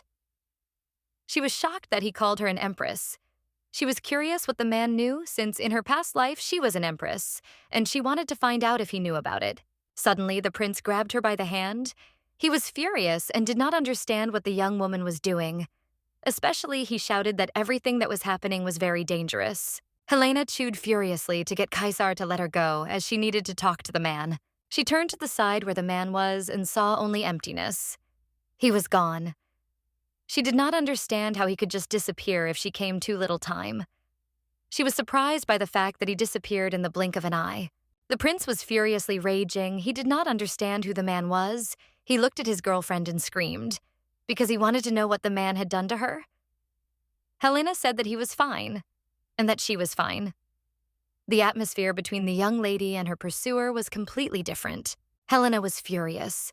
She told him that she was not lying to him because the man had simply asked for directions. And she told him she understood with all her heart that the prince was simply worried about her, but she did not understand why he needed to be so angry. Kaisar was shocked and did not understand whether the man had truly simply asked for directions. Helena only confirmed her words, but she also understood that such an excuse was too stupid. Helena looked at the prince and told him to let her go and only then start talking, because she was in pain. Realizing his mistake, the prince let go of her hand. Leonard looked at his sister and asked if nothing had really happened. He desperately wanted to know what that strange man had told her. Helena said that everything was fine and that he shouldn't worry. The prince looked at her and said that Vicon was where the carriage had stopped, because every time the prince did this, he waited for him at the place where they had parted. Helena was surprised, because now she realized that the young man had run away not once or twice, but much more. Now she understood why he was so clever. Leonard looked at him and said that he himself would go and see if he predicted near the carriage that they had no need and that he himself could go and find him. He said that if he was left alone with Helena, they would certainly quarrel with her. Helena looked at her brother and asked the prince if he would go with Leonard. Leonard was a little taken aback. Helena knew that if the man was around, she should find him and talk to him while she was alone. The prince looked at her and in an angry voice asked her if she was going to wait alone until the stranger gave her some candy and go after him. Helena was furious and said that he had just asked her for directions, and the prince was not going to leave her alone. He said that they should wait for him there, since it was not far from where the Viscount was. He said that he would quickly run and find him. Leonardo watched the prince run away as he disappeared around the corner and said that it looked like they were using him. Leonard came closer to his sister and asked her if she was okay. He wanted to know if something had happened to his sister. Helena looked at her brother in confusion and said that the man hadn't done anything to her, and he certainly didn't want to hurt her. The young man hugged his sister and said that if she said so, he believed her, but he was still very worried about her. He said that he thought she was hurt because she did not come here of her own free will. Brother hugged his sister tenderly. Helena thought that her brother was still the best in the world for her. He was a guardian angel. She knew that he was much better than the prince did not leave. The prince was almost her age, but he constantly began to get angry when something did not go according to his plan. Helena thanked her brother for his support. She realized that all the stranger's words were just nonsense. She thought he was just crazy. Helena realized that she could no longer feel the energy of the man who was following her. She was furious that the energy was gone. She realized that if he had been busy nearby intending to approach her, now would be the time to do it when there was almost no one around her. If he had disappeared since Kaisar had left, then the prince was in trouble too. Helena pushed her brother away. He was a little surprised by her behavior too. Helena realized that something bad had happened. Helena screamed furiously that Kaisar was in trouble. Helena understood that even if she thought about it a little, it was all obvious. She blamed herself for being frivolous. She knew that the princess, who was still nothing and had lost his power, but was still first in line for succession. The prince was terrifying to her for a year, just thinking about who would be attacked first. Leonardo screamed furiously that he did not see the prince. Helena said that she was sure that the young prince had been dragged into a brothel for frivolous ladies. She said that he did not work during the day, so it would be easy to hide a person there, whether it was necessary to be shocked and ask her sister if she thought that someone had grabbed the prince. But she did not just think. She knew that this is what happened. Helena looked at her brother and told him to bring the Viscount. She intended to go to the brothel right away. Leonard was shocked and said that it was too dangerous of her. Helena said that if she was wrong and he was not taken to the brothel, then they would have to hurry and go somewhere else. Leonard was scared and said it would be best for him to go there and not her. XXXX Helena knew he couldn't handle the winners, so she said he ran faster than her and so it would be better if he brought the Viscount. Leonard was very worried about her sister and didn't want to let her go anywhere. Helena looked at him with the softest look and asked if she had ever told him nonsense. He looked at his sister and told her to promise him not to do anything dangerous, mentally assured him not to worry because she did not want to get into trouble more than anyone else right now. She was utterly familiar with the picture of everything that was happening. Helena knew that if something happened here with Kaisar, then her family would also be destroyed. She wanted to reasonably and calmly check the prince's location and wait for the Viscount. Helena was angry because she had to suffer a lot. She told herself that if everything was okay with the prince, then she would not just leave it like that and would deal with him. The young lady was hurrying to the prince as to a friend. She heard a noise from the alley. She ran to the house and realized where the noise was coming from.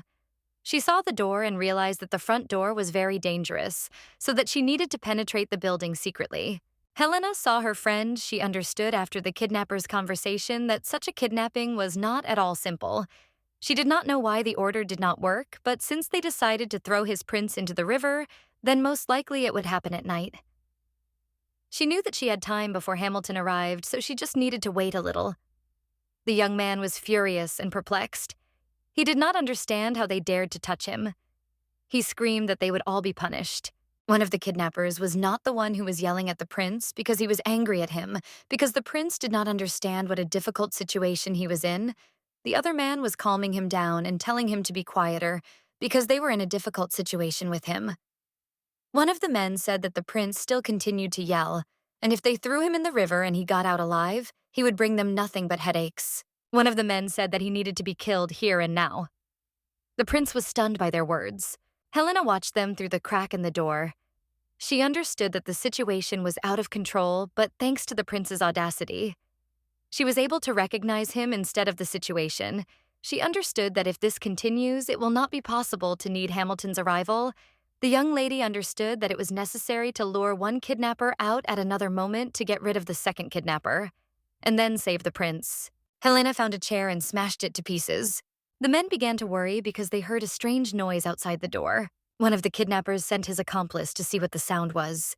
The man of the forest there as strangers were not included in his plans. Helena knew that because of the height difference, it would be difficult for her to hit life, but an important organ, so she had to hit the knee first. She hit the kidnapper with all her fury.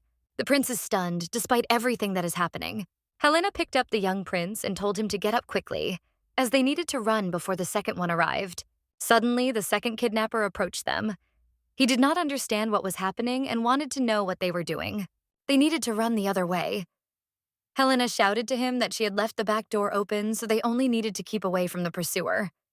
Stump agreed with her. They ran, and the kidnapper shouted after them. Helena knew that even if they were brought to the dragon's lair, they needed to think clearly. Then they could take their bones away intact. She knew that if she just left the room, she would be able to escape, and then everything would be much easier. She heard the sound of the doors opening. Helena thought that it was her brother who had come, but unfortunately, a man blocked their way. Helena was in shock there as she had never seen him before, and she realized that there were not two of her but more. The man who was catching up with them shouted to his accomplice not to let them go. He slowly began to take out his sword. The man, in a rage, swung at the young people, shouting that he would kill them right here and now so that they would no longer think about escaping, when suddenly the prince blocked the young princess with his body and was struck by a sword. The prince fell from pain. Helena caught him, hugging the prince through the pain. She screamed to her companion to run away quickly. One of the kidnappers furiously screamed at his colleague who had wounded the prince, since this was not part of their plans. They needed to make the murder look like an accident. Helena saw blood on her hands. She was furious. One of the kidnappers pulled the girl by the hair.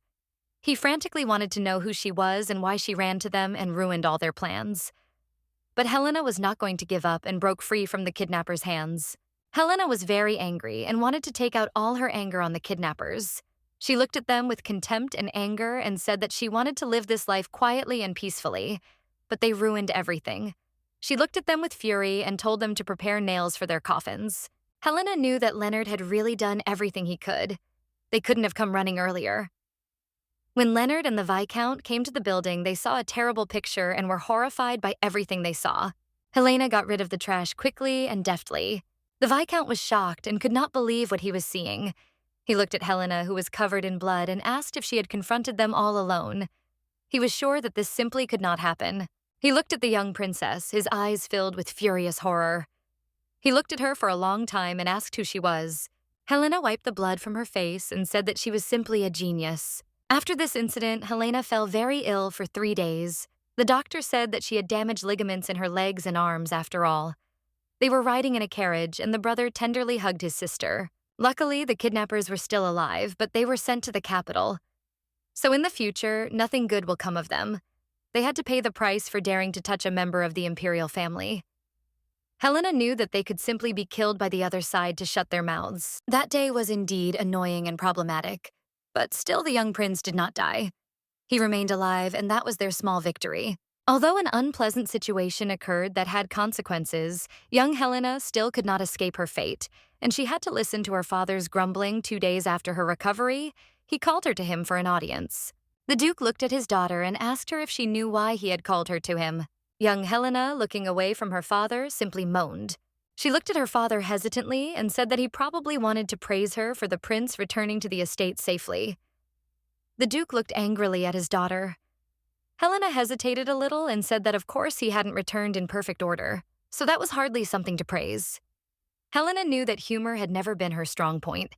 The Duke lowered his eyes and said that he and the Duchess were very worried about her, because they knew that she was an unusual child. Helena smiled a little and asked her father if he was worried that with her unusualness she would suppress her brother and could take over the duchy. The Duke looked at her with a surprised look and said that he did not think about it at all, because he knew that she had no such desire. Helena was not at all surprised because she realized that her father knew everything about her very well. The Duke looked at his daughter and said that he was worried about her because she stood out so much and also worried that she might get involved in very dangerous things. He looked at her timidly and even said that she was smart and confident.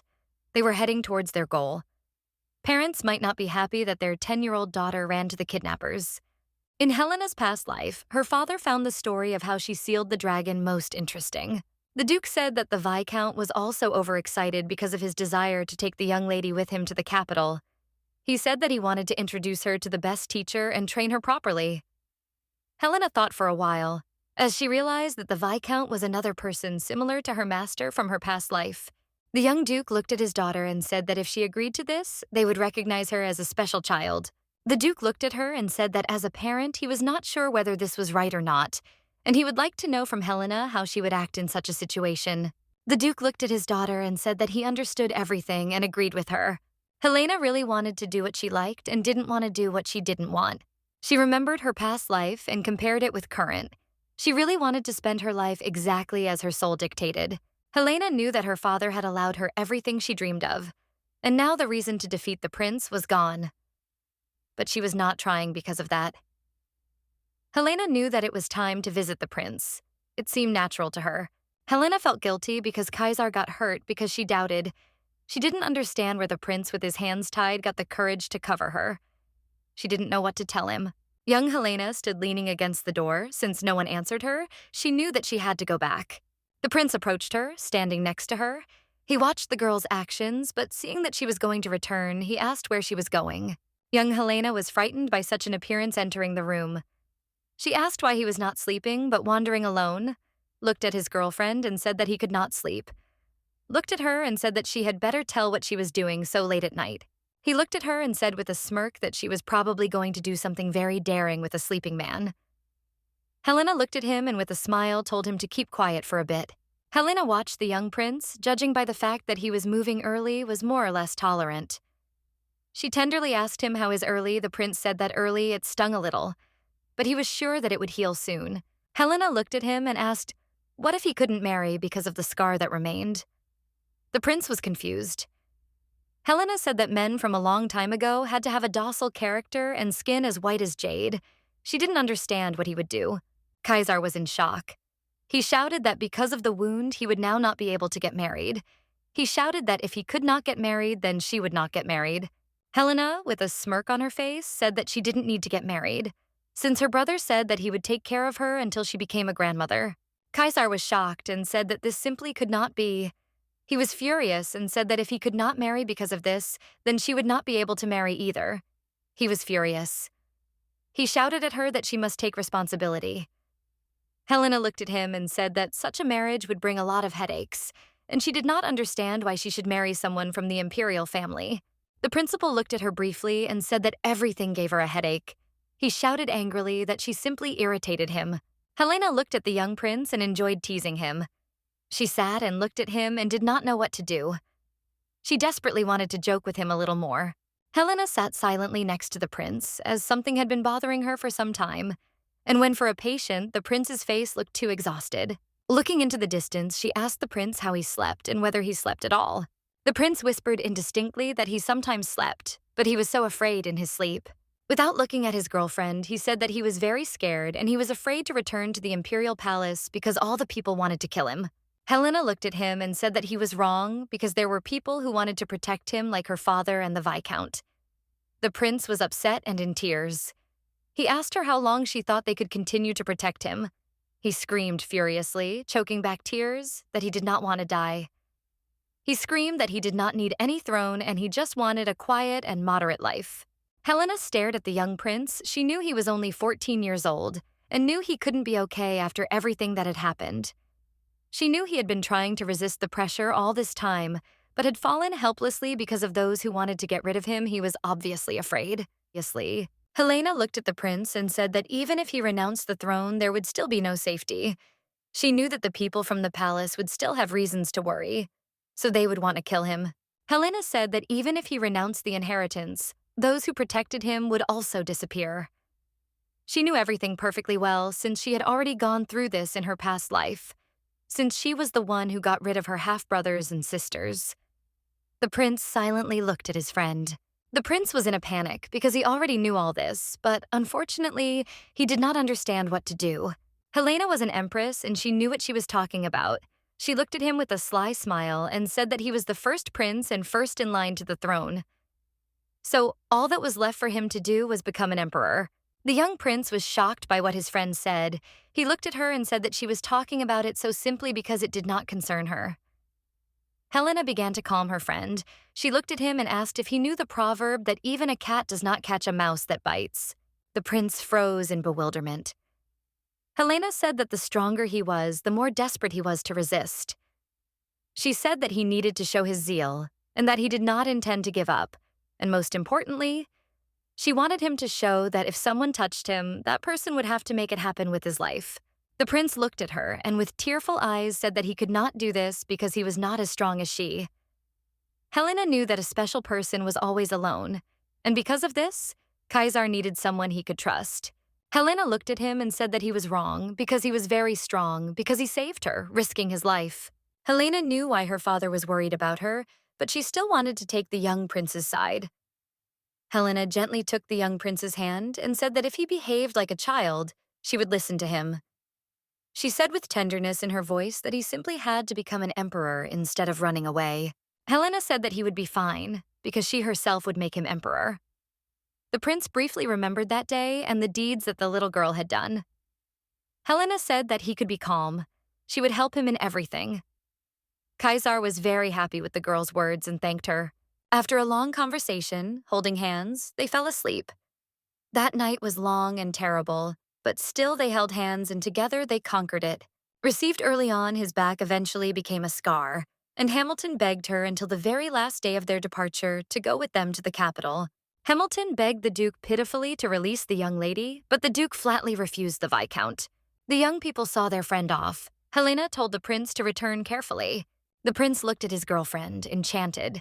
He did not want to leave them, but he knew it was necessary. Caesar looked at Helena and asked how many students she had, because he knew that Leonard was alone.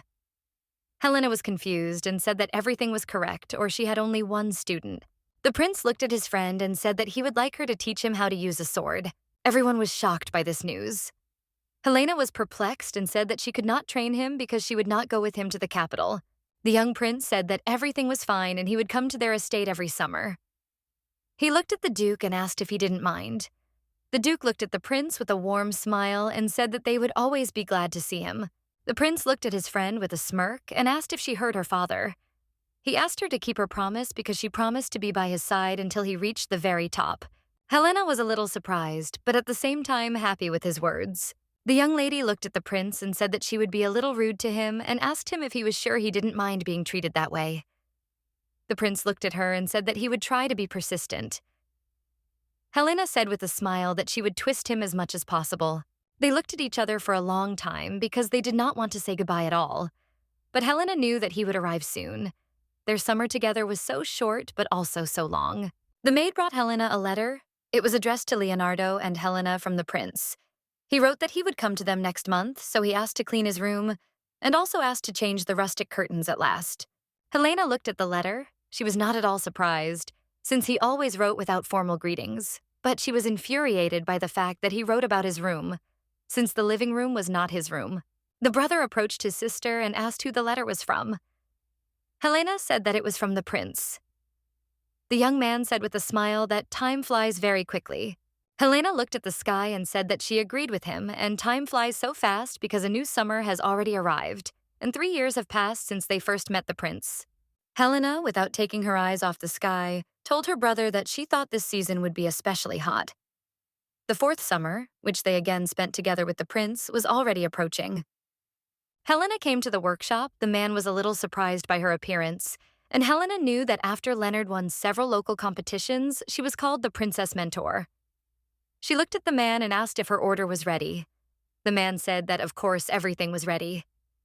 He prepared the boxes and said that one box was the prince's and the other was hers. The man said that a man from a famous family came to him yesterday and said that he wanted to meet the Princess Mentor, since they were looking for a teacher for a young master from their family, and she was the only one nearby who could help him. So they came to him and wanted to ask her for help. Helena remembered the young man who had ridiculed her. He said that she could not be a teacher, and mockingly said that she should go and play with dolls. Helena looked at the sword and was very pleased with the master's work, as it was better than she expected. The sword was short and light. Helena looked at the man and said that she did not have much free time to take hopeless people as students. The man was confused and asked if he needed to convey these exact words. Helena said that he could also tell the boy to forget about the sword and play with dolls instead. Helena looked at the sword in the mirror and liked it very much, because it was so elegant and even looked beautiful with her outfit. She understood that the sword was very suitable for self-defense. The maid paid the master for his work. The master in turn said that he would pass on all her words and also wished the young lady a good journey. Helena knew that this was the most beautiful sword she had, and her spirits rose. As soon as she stepped over the threshold, a little girl ran past her. Helena froze in disbelief. The maid ran to her mistress in a hurry. She was scared and wanted to know if Helena was okay. Helena, after a few minutes, I realized what she felt. It was a real pickpocket. She turned to her maid and said that she had been robbed. The maid was in shock and said that she needed to report it to the security team right away. Helena said that there was no need for that, since there were only a few coins. In her past life, Helena also often stole, but when it happened to her, it bothered her a little. Her maid looked at the young mistress and said that she was still very kind. But Helena didn't want to stop there, and she said that she could find the thief herself. The maid was shocked and forgave the mistress for stopping because the pickpocket children were incredibly rude. Helena turned to her maid and told her to pray that evil Helena would not kill anyone along the way. The master and the maid were shocked by the young mistress's words. Helena looked at their reaction and realized that jokes were not her strong point after all. The men laughed at her, and one young man looked at her with a grin and said that most likely she did not steal, but simply begged for them. The girl hesitated and did not answer. Helena looked at the young girl and realized that she was talking about the Count. Helena knew that the Count's family had a very good reputation, and she had never heard of them having a little daughter, but Helena also knew that the Count also had blue hair. She realized that the girl was illegitimate. The young men began to beat the young girl. She was in shock and did not understand how they could behave like that with newcomers. Helena looked at them and understood that they had begun to establish discipline. She remembered how she had experienced something similar. The girl had inadvertently made Helena remember something bad, and that was a problem. Unable to bear it, she jumped off the roof and asked for forgiveness. Helena angrily snatched her handbag from the man's hands. Everyone present was in shock, and the leader looked at Helena with a puzzled expression and asked who she was. Helena looked at the young man and said that she was only the owner of the wallet. The man said that she was lying and told her to give the wallet to him immediately. Helena was not going to give in to him and pressed on his leg. The young man fell to the ground and screamed in pain. Helena said that they needed to speak beautifully since she was older than them. The young men did not fight with Helena and grabbed their leader, and that forces began to run. They shouted that she was crazy. Helena watched them go and didn't understand why modern street children were so cowardly. She looked towards the girl and realized that there was still one person left who could stand up for herself. The girl with blue hair took the stones in her hands and stood, waiting for the blow. She frantically wanted to protect herself. Helena looked at the girl and realized that usually those who have nowhere to retreat are not afraid of anything, and she can attack her. The girl was furious and screamed for Helena to give her back her wallet, since it belonged to her. Helena was confused and asked why she thought it was hers since it belonged to Helena. The girl, attacking Helena, said that she stole it so that it was hers. Helena understood that in such a situation it was impossible to agree with simple words. Helena looked at the young girl and said that if that was the case, then they could come to an agreement. Helena said that if the girl could hit her, even once, then she would give her all the money that was in her wallet. With a trembling voice, the young girl asked if her words were true. Krenu looked at her and said that if the girl gave up everything, she would become her servant. The blue-haired lady wasn't going to give up just like that. She had no choice. She needed to survive. Helena watched the young lady. She noticed that her gaze became more piercing, and she knew that was all she needed. The blue-haired girl attacked Helena in rage. Helena knew that such an act would have no effect on her. The blue-haired girl was shocked as Helena pointed her sword at her and she recoiled. Helena looked at her with a smirk and asked what was wrong with her as she couldn't do anything to the lady aristocrat brought up in warmth and comfort. The blue-haired girl was shocked as Helena said she wouldn't attack. The blue-haired girl tearfully begged Helena to stop and told her that she was wrong. She frantically begged her for forgiveness. The young girl knelt down and begged for forgiveness for stealing Helena's purse. She said she would never steal her things again. Helena looked at her and said that no one's things should be stolen, and pointed out that she was a lady and of the Bones family. The girl choked with tears. She said that she was only illegitimate, and in fact, she did not even know what the Count looked like. Helena asked the girl in a calm voice what her name was. The young lady bowed her head and said that her name was Tara. Helena asked who gave her that name. She said that according to her deceased mother, the Count gave her that name before she was born. Helena presented her sword to the girl's throat. Tara stared at Helena and said nothing. Helena looked at the young girl intently and said that from now on her name is Agad. The young girl was confused. Helena walked away from such a place and said that they agreed that if she gave up her positions in the duel, she would become her servant. Agad hesitated. She did not understand the whole situation. The girl looked at Helena and asked why she chose one like Agad. Walking down the street, Helena really thought about why she helped the girl. She remembered the old days, that long ago someone had helped her. She knew that all this was not happening because of the desire to pay for the shameless life of a street child. Helena turned to her companion and said that she enjoyed picking up people as she walked the streets. After some changes, a new member of the family appeared in the county. A young girl who shone and happily said that her name was Agad and she was 12 years old. And over the course of a year, she quickly learned everything, thanks to which she earned a good reputation among the servants and even quickly got used to the duchy. Helena bent down to tie her shoelaces. Agad shouted at her that the mistress could not tie her shoelaces on her own, but Helena was determined and said that she could do it all on her own.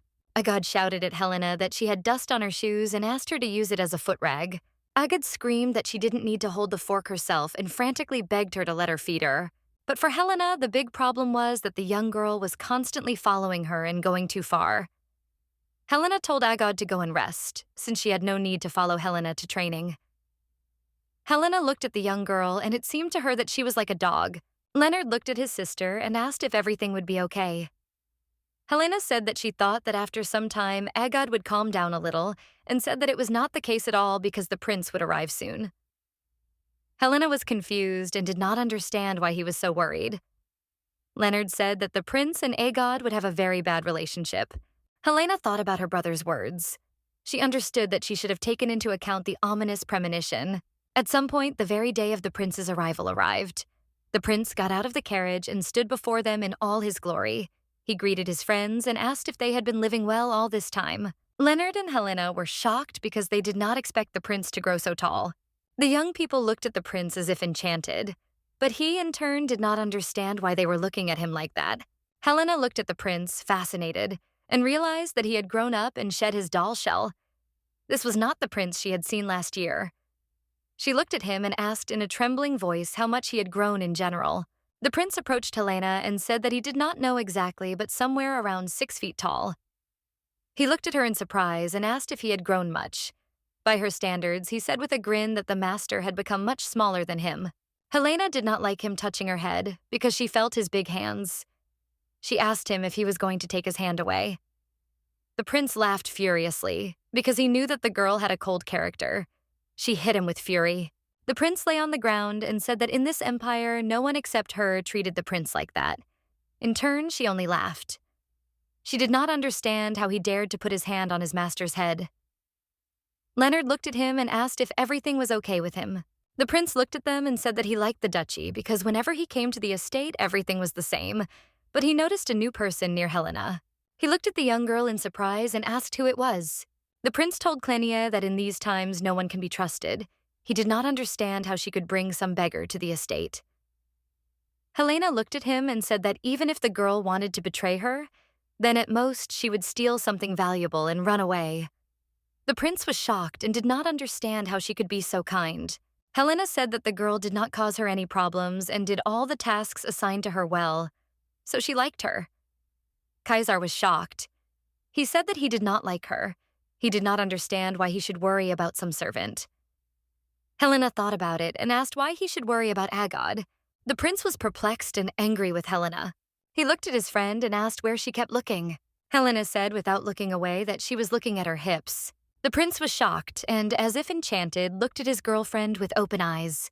He was sure she was crazy.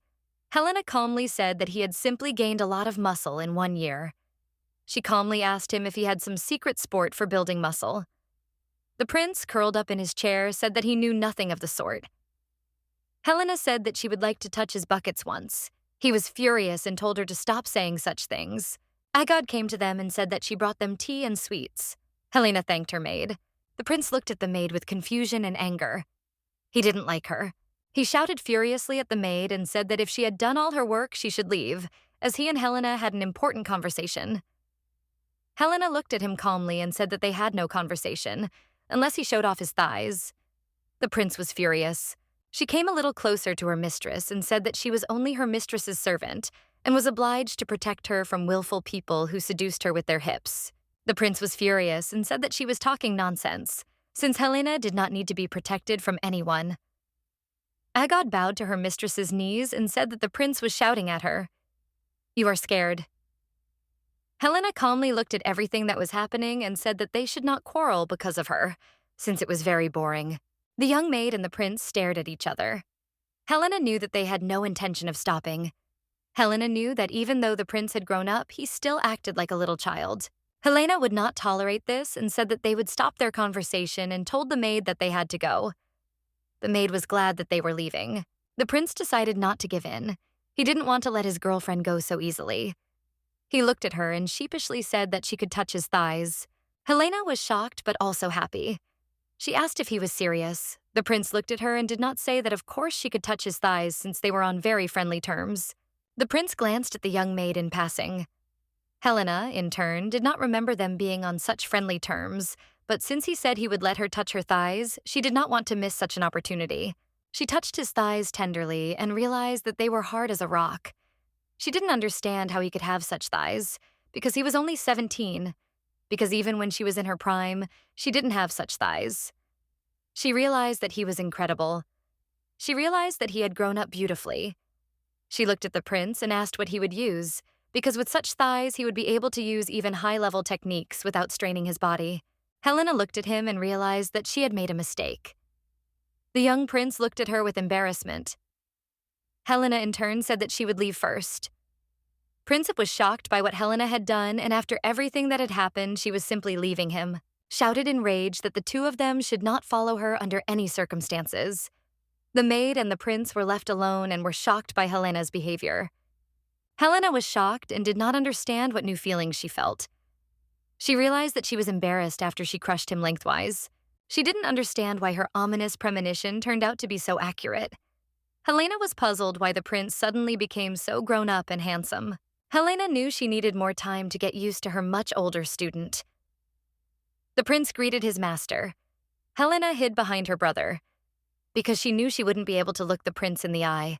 During training, the prince constantly asked his master to look at him. He wanted her to look at his stance and evaluate him. Helena turned away without looking, said that his stance was very bad because he put his left foot forward.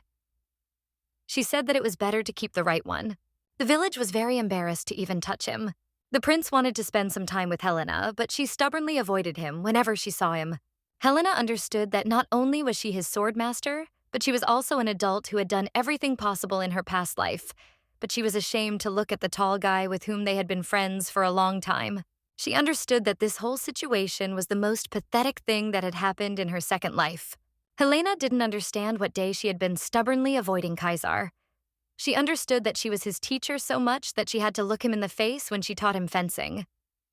She promised herself that tomorrow, so that this wouldn't happen, she would pretend that nothing had happened and be with him.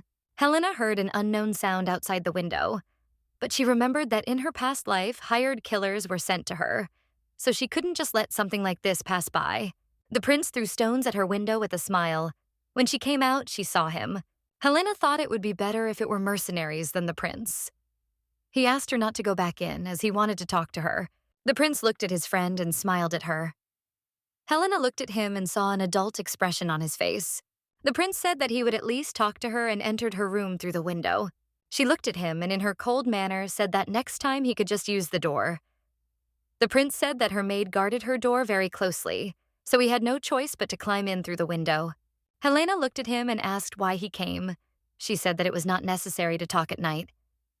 The prince lowered his eyes and said that during the day she always avoided him, so he had no other choice but to come to her at night. The prince looked at her and asked what he had done wrong. He wanted to know why she had become so cold to him. Helena hesitated because she knew what was bothering her. She said that she had always been cold to him. The prince said that her attitude had changed a lot, because now she did not even meet his eyes. It seemed to him as if she had begun to hate him. Helena was embarrassed and said that it was not like that at all. Helena was shocked because she knew what the prince needed. She knew she was wrong. Helena sat closer to him and asked for forgiveness. She said that she would never, under any circumstances, abandon her student. He looked at her confusedly and asked if she could swear. Helena took the young prince by the hand and said that she would never avoid him again. She swore on her heart. Helena knew that she had been too callous. She realized that no matter how Kaisar looked, he was already her student. Kaisar breathed a sigh of relief and said that everything was all right then. He said that because he had finally spoken out, he was overcome with fatigue. The prince lay down on the bed and said that she thought he needed to sleep. Helena looked at him and said that he needed a good night's sleep and that they would continue their conversation tomorrow. He wished her good night and lay down on the bed. The girl was shocked, did not understand what he was doing. She told him to go to his room. Kaisar was perplexed and said that they had slept together before, so it was not a problem that he would sleep in her room. Young Helena was excited and surprised by his action. She knew that they could do it then because they were little, but now he was much older and she could not sleep next to him. She said that it would not do and took a pillow and went to sleep on the sofa. Kaisar looked at her and asked where she was going because she had sworn that she would not avoid him. Helena looked at him. She thought that he had only grown taller, but it turned out that his infantilism had also become more pronounced. The prince said that he was very sleepy and asked her to quickly lie down next to him. Helena was a little worried, but still agreed to lie down next to him. The prince was pleased that she finally agreed and they could sleep together like in the good old days. The prince looked at his girlfriend and said that he remembered their childhood. The young lady was a little surprised, but Kaisar calmly answered her that at that time she was always with him. He looked at his girlfriend and said that if he knew that she would not like it, he would never have grown up. Helena looked at him and said that it was just nonsense. Helena knew that he had grown up quickly, but he reassured her with his unchanging childish character. She thought that children really did grow up quickly, and they began to rely on each other again and fell asleep holding hands like old times. Thanks to Kaisar joining in with Leonard's fencing lessons, the lessons became more energetic. Helena rightfully criticized everyone. She looked at Kaisar and said that he hesitated when attacking. She also turned her gaze to her brother and told him to try not to use only the techniques that were familiar to him. Before this time, she had been emotional and had trouble focusing. But now she was paying attention in class, and every time she met them at another time, they did nothing but talk about swords. She realized that children really were growing up fast. Young Helena noticed that the boys were improving their skills quickly, but she also noticed that the prince was learning much faster than she had expected. She knew that she would have to redo the entire lesson plan she had made, Helena wondered if her master from her past life felt the same way. She knew that she couldn't do anything and needed to teach the boys and not miss classes. She sat and stubbornly wrote a plan. When suddenly the Viscount came to her, she was a little surprised by his arrival. The Viscount looked at the young lady and asked with a smile whether the prince's abilities had improved and how her studies were progressing. Helena looked at the Viscount and said what exactly abilities. The prince had more work for her. She said that he was developing wonderfully, and she believed that he had also been assigned a good teacher in the imperial castle. The Viscount looked at her and said that she had much to thank for this, since he had been trained for 9 months according to this training plan. Helena was glad because she realized that she had not composed it in vain. The Viscount told her that he was incredibly grateful to her for becoming a close friend to the prince. Helena smiled at his words. The Viscount looked at the young lady and said that he was not saying all this for nothing. He was glad that the prince, at least in the duchy, saw his peers and chatted, and even laughed. Helena didn't understand what the Viscount's words meant. She didn't understand what was so unusual about it, because he was like that all the time. Kaisar was always joking and making noise.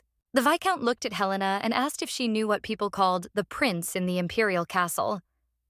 Helena was a little surprised and asked what they called him. The Viscount said that he was called the Grey Wolf. All the people said that the prince was a man who tore into pieces and could kill anyone who came near him. Helena remembered the young prince, especially yesterday, when he said that it would be better if he didn't grow up so as not to upset her.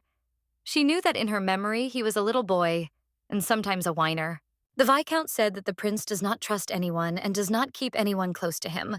And he said that after they sent him a hired killer, he became even more harsh. Helena was shocked by what she heard.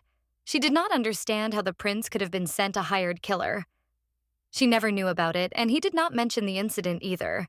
But she was familiar with it from her past life, and she understood him very well. The Viscount said that the castle was not in the best condition at the moment. He asked her to keep it a secret, as he was sure that the principal simply did not want to disturb her and her brother. Helena realized that she was wrong about the young prince, and it was all too obvious, since he was very lonely and hard in the castle. The Viscount looked at her and said that the prince did not change his decision to become emperor, so he was very reliable. The Viscount knew that it was all thanks to the princess. Helena was perplexed and did not understand why he said that. The Viscount looked at the young lady and said with a smile that he had heard her promise that she would make him emperor. Hamilton said that at first he was worried that she was just acting like a teacher, but his worries were in vain. He bowed before her and asked her to continue to take care of the prince in the future. Helena was shocked by what was happening as she understood that the Viscount was swearing to her, despite the fact that she was very young. Helena accepted his words as well as his actions and bowed in response as a sign of honor. She remembered the moments from her youth when she asked the prince to become emperor. Helena was dejected and thought that she had acted very unwisely, since she had not thought it through at all and made a promise to the prince. She understood that the young prince was having a very hard time, but at the same time, she did not want to get involved with the imperial family. She wanted to live quietly and peacefully. After everything that happened, Helena realized that things weren't going to go this way, and she needed to fix the situation. The young prince came to his master and asked why she had called him at such a late hour. The young prince was surprised when he saw Helena holding swords in her hands. He asked if they were going to have another lesson. Helena said that from now until he left, they would have special lessons every night. The young prince was surprised, as the lessons were held without their mutual friend. Helena said that she would teach him dirty and mean techniques that Leonardo did not need to learn. Helena decided not to hesitate and get down to business, but the prince froze in place. When he saw that Helena intended to, he attacked him. The prince was shocked and confused. He shouted at her how she could attack so meanly and on the sly. Helena showed no emotion, and again it happened again. She looked at him with her piercing gaze and said that she would teach him dirty techniques. She looked at him and said that now she had the power to cut him with a sword even from behind. The prince froze in place. Principal was amazed by her technique and asked why she had 2 swords in her hands. Helena was furious and would not give in. She said that during the lesson he should call her master. The prince was not ready for such a lesson. He frantically asked her to wait a little, so that he could take it all in properly. But Helena was not going to stop, and screamed that no, wait, and they had to study here and now. She screamed for him to remember all the techniques with his body, not through an explanation. She remembered her past life, because she knew that she did not learn the technique, but learned it on her own when she worked as a mercenary. She knew that such techniques are not used in duels, because with such a technique, anyone can scare and even kill an opponent. Helena was a little shocked, because she understood that it was difficult for the prince to even defend himself. But the prince was not going to give up, and with lightning speed, he shortened himself from her blows. Helena was much quicker. She grabbed his throat with 2 swords and said that he was already dead. She looked at his frightened face and understood that the thirst for murder was present on his face, and most likely he had never encountered it before. She thought that if he was afraid and dodged, then only death would surely await him. She looked at him and said that they needed to continue one more time. They trained continuously. She was amazed at his abilities, as he gradually began to catch up with her. Although Helena still pushed him away with force, she was not going to teach him to win with technique. And again, Helena defeated the young prince. She said that he was dead again, presented the sword to his throat. The exhausted prince sat on the floor and gasped for breath. She looked at his beautiful gaze and noticed hostility and fortitude in it. However, Helena knew that one cannot kill a man with the help of only the fortitude of the spirit. Helena looked at the prince and said that they would work until she alone could kill him, hesitating a little. She said that he still had to become more capable and kill her. The young prince was shocked by her words. He did not understand why she was saying all this and why he needed to kill his master. She looked at him and came closer and said that this was the only way he would survive in the imperial castle. She remembered her past life and how she became the empress, not her half-brothers or sisters. She was able to destroy them so that they could not even think about killing her. She looked into his scarlet eyes and said that she had promised him a long time ago that she would be the one to make him the emperor. Helena knew she had to take responsibility for her words. The prince changed after his friend's words. He took the sword and stood up from the floor and said that they needed to continue. Helena looked at him with a sly look. She liked his attitude. She knew that it was right and it was necessary. She waited for him to attack her. The 2 of them spent the entire summer in special training. The young prince developed day by day, although at the same time there was no hope for improvement of his relations with Agod. Helena looked at the newly arrived prince and said that tomorrow she would definitely add something else to the training plan. The prince was surprised. Helena said that he was doing so well that he would not have any problems. As soon as the prince entered the room, a battle of glances with Agod began. The young servant ran after her mistress and said that she wanted to go with her. Helena wasn't even surprised by this turn of events. She was interested in watching their confrontation. Agod was able to resist even the emperor's son himself. It was not surprising, since it was Helena who found and picked her up. The maid ran up to her mistress and said that she would wipe her from sweat. The prince in turn shouted at the maid and told her to immediately move away from Helena. Agod said that she did not like the prince. She said that she could clearly see his evil intentions in that he wanted to monopolize Helena. Helena realized that the prince and the maid were saying exactly the same thing. She wondered if they were rejecting each other because of their similarities. The prince also told her that she didn't like the maid because she was going to monopolize Helena. He desperately wanted her to not communicate with her anymore. But Helena only replied that she could get anyone, but with her character, she would not belong to anyone. The young maid understood everything and knew the intention of the young mistress. Agod said she gets jealous when the 3 of them have fun activities. Helena was surprised because she did not understand what was so fun about training. She remembered that she constantly humiliated and mocked, and also knocked the spirit out of the young people. She was surprised that from the outside everything could look so fun and interesting. She looked at her maid and asked if she wanted to learn fencing too. The young maid hesitated a little and said that of course she knew that such a thing was impossible. Helena looked at her and said with a smile that nothing was impossible for her. Helena said that if the young girl really wanted it, she could send her to the fencing academy at any time. The young maid was shocked by her mistress's statement. Agod came closer to her mistress and said that she did not mean it at all. She was desperate to learn swordsmanship from Helena. Helena thought for a moment and said that such a thing was simply impossible. The maid became upset and began to cry. Helena said that she was not going to take any more students and that even 2 were enough for her. Agod cried furiously and asked her mistress to let her watch young Master Leonard. She said that she would definitely learn to wield a sword on her own. Looking over her shoulder, she also added that she would not cause them, especially her mistress, any inconvenience. Helena realized that the young maid looked more desperate than when she beat her. Helena realized that when the young prince left, she would need a guide for Leonardo, since she and her brother had too big a difference in skills to fight him. Helena thought that if she could train her maid properly, she would be able to conduct sparring between her brother and the maid. Helena looked at her maid and said there was something they could do. Young Agad looked tearfully at her mistress. Helena said that while the prince was away, she would teach her fencing. Helena also added that if she can't catch up with Leonardo within a year, she will go to the academy. Agad was desperate to show her abilities. She happily said that she agreed to her conditions and asked her mistress to believe in her. Agad happily shouted and said that she would definitely try until she died. Helena looked at her calmly and said that she could do it, not to that extent. Helena looked at her new student and realized that at this rate she would not open her own school of sword art. At that moment, she remembered her father's words that she would get into a situation that she could not handle. After Helena took on a new student, the relationship between A and Kaisara remained the same. All summer long, Helena trained the young prince every night, making sure he couldn't be killed in some alley. She knew that at this point her role was complete. She rejoiced at the victories of the young prince. She was a little lazy but still felt relieved. Around the time another summer ended, Kaisar returned to the imperial castle. Helena watched the prince leave and said that she had been careless and had once again lived by trying too hard.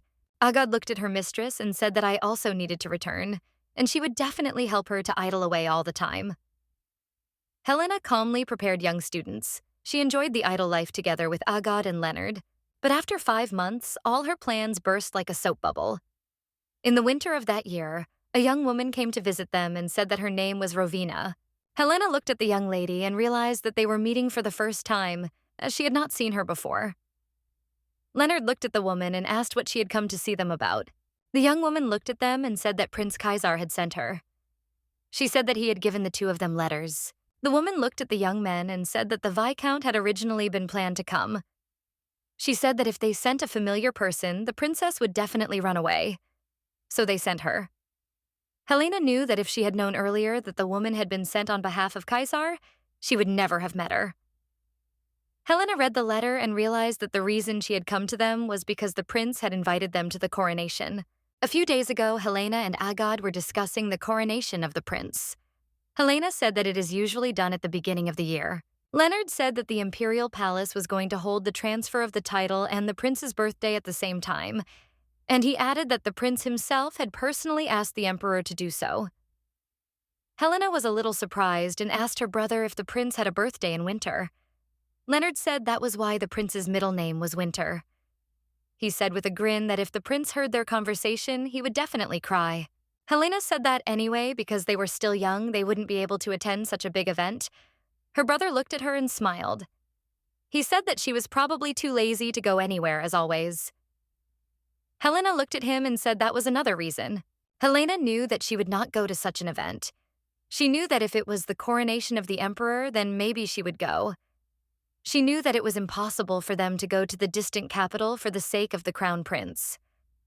Helena said that she was very sorry, but it was too early for her to debut in noble society, so she could not go to such an event.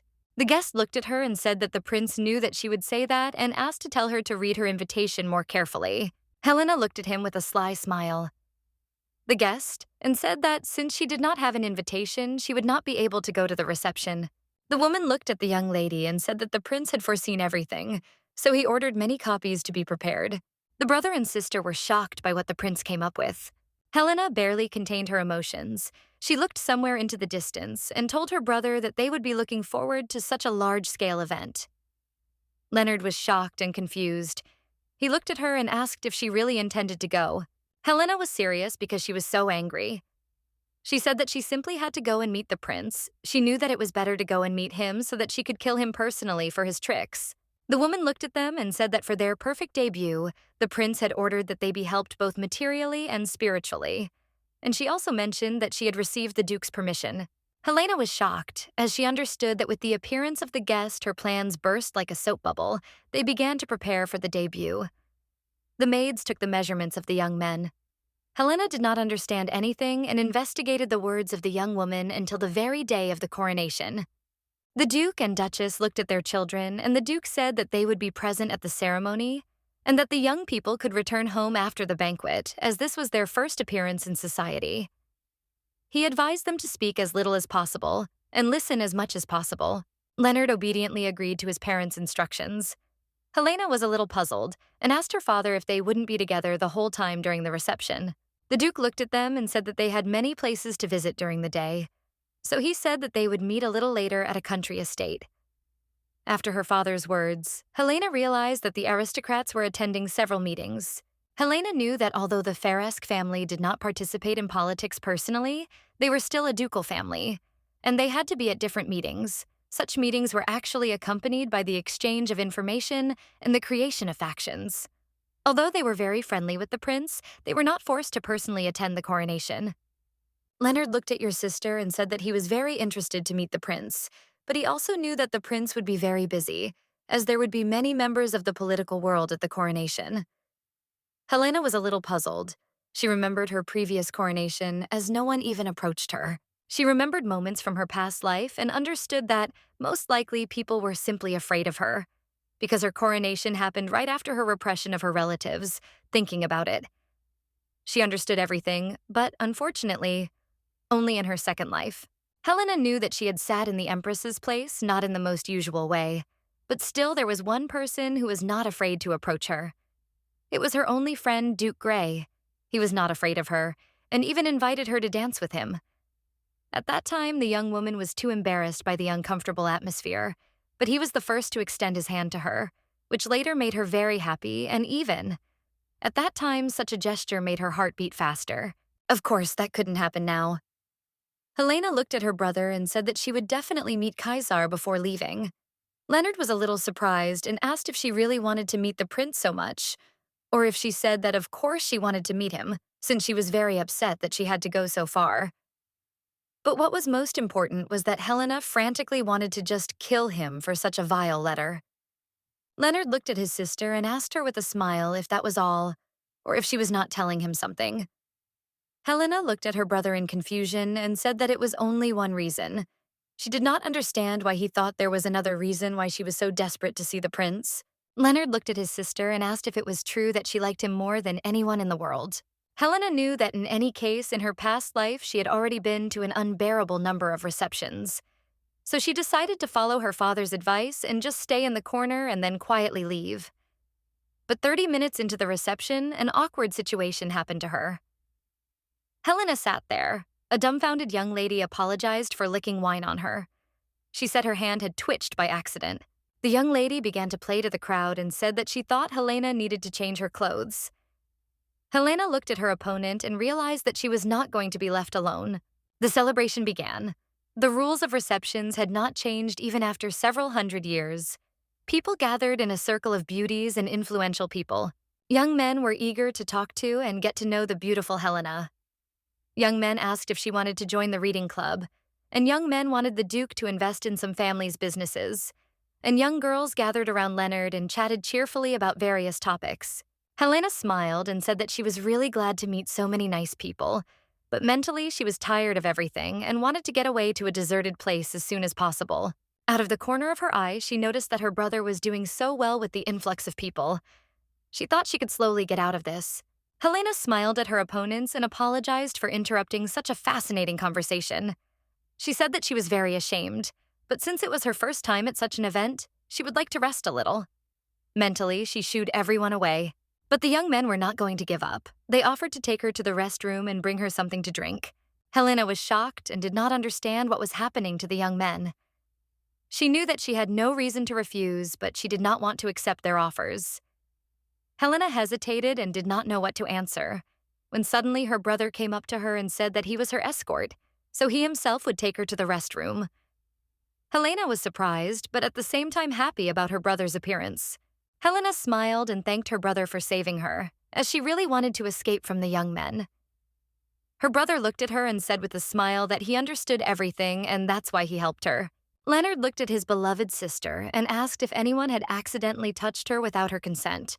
Helena was surprised by her brother's concern, but said that no one had touched her, and that was the absolute truth. Leonard looked at his sister and said that if no one would touch it, then she should definitely tell him, and he would definitely get rid of everyone and said that he would bring them something to drink. Helena knew that if her brother saw, he would probably be held hostage by the lady for some time. She felt good because there was silence around her. She thought that now she could rest in peace and comfort. But unfortunately, the princess did not share her comfort for long, as some young ladies approached her. Helena looked at them carefully and realized that those ladies who walked in such groups were very bad people. Helena looked at them and said that if they were looking for her brother, they should go the other way. But one young woman did not say that she was looking for her. The young girl introduced herself and said that her name was Ulika Brandt. Helena realized that the girl was the family's favorite because she knew that her family had been in conflict with the first Prince Kaisar for a long time. He tried to prevent the favorite from receiving the title of empress. She, in turn, continued to be against him becoming a prince. They both had considerable strength, so their battle continued for a long time, but they still made a deal. And this year, Kaisar rose to the place of the crown prince. Helena knew that they could not be on good terms with Kaisar, and she did not understand why they came here. Helena asked the young lady what business she had with her. Ulika said that she had heard rumors that Helena was friends with the prince. Helena looked at her and said that the rumors were true. After Ulika heard this answer, they laughed furiously. Ulika looked at the princess and told her to forgive her for her behavior, because she simply could not imagine that she would hear this rumor from the protagonist. She said that sometimes there were aristocrats who exchanged a few words with His Majesty, but she had never met anyone who would boast of being friends with the prince. Helena just smiled and said that there were even such people. She didn't understand why young ladies continued to bother her. The young houses began to whisper and say that Helena could not be one of those close to the prince, since she was only from the distant hinterland. Ulika came closer to the princess and said that she needed to realize her place. She looked at her and said that Helena was spreading such rumors, but she came to the reception in a country dress. She was sure that such an appearance of the princess greatly humiliated the prince. Ulika spilled a glass of wine on Helena's dresses. She apologized to her and said that her hand just twitched. Ulika said that the young lady urgently needed to change her clothes. She looked at Helena and said with a smile that fortunately she had brought a spare dress with her, and she would generously lend it to her. Helena was puzzled that the young ladies still would not leave her alone. Helena knew that obviously the other dress would be terrible, but if she got angry with her now, she would be branded as a coward. Helena came up to Ulika and said that everything was fine and there was nothing to worry about. She looked at her and said that her hand was wet and needed to be dried quickly. Helena pulled the young lady's hand, and the rest of the contents of the glass poured out right on her head. The girls were shocked and did not understand how this could happen. They screamed at the princess in rage. Helena looked at the young lady sitting on the floor and told her to forgive her because her hand had accidentally twitched. She looked at the ladies and said that they were all very generous to mistakes, so they could easily understand her. Helena looked at them, smiling, said that it would be better for her, Ulika, if she herself had a spare dress for the day. She said that she was very glad that the girl had brought a spare dress with her. Helena also thanked her for the advice about the dress, and she said that she would definitely pass on her opinion to the prince. Ulika was shocked by the princess's words. Helena adjusted her dress a little and said that in fact it was the prince who chose the dress. Although, to tell the truth, she knew very well who exactly chose the dress. Helena smiled and said that even smart people can make mistakes. She looked at the young ladies and said that she would remember the kindness they had shown to the duchy, and that no matter what, she would repay their families for it. The girls were shocked and perplexed. They turned very pale from fear. Helena really liked their reaction, because she thought they were cute after all. Helena left them and intended never to meet such ladies again. Ulika looked after Helena with an angry expression. Helena sat and scrubbed her dress, but unfortunately she didn't succeed. She wasn't very upset, and decided to use this as an excuse and not go out into the hall. She remembered how Ulika approached her, and she wondered what she had in mind.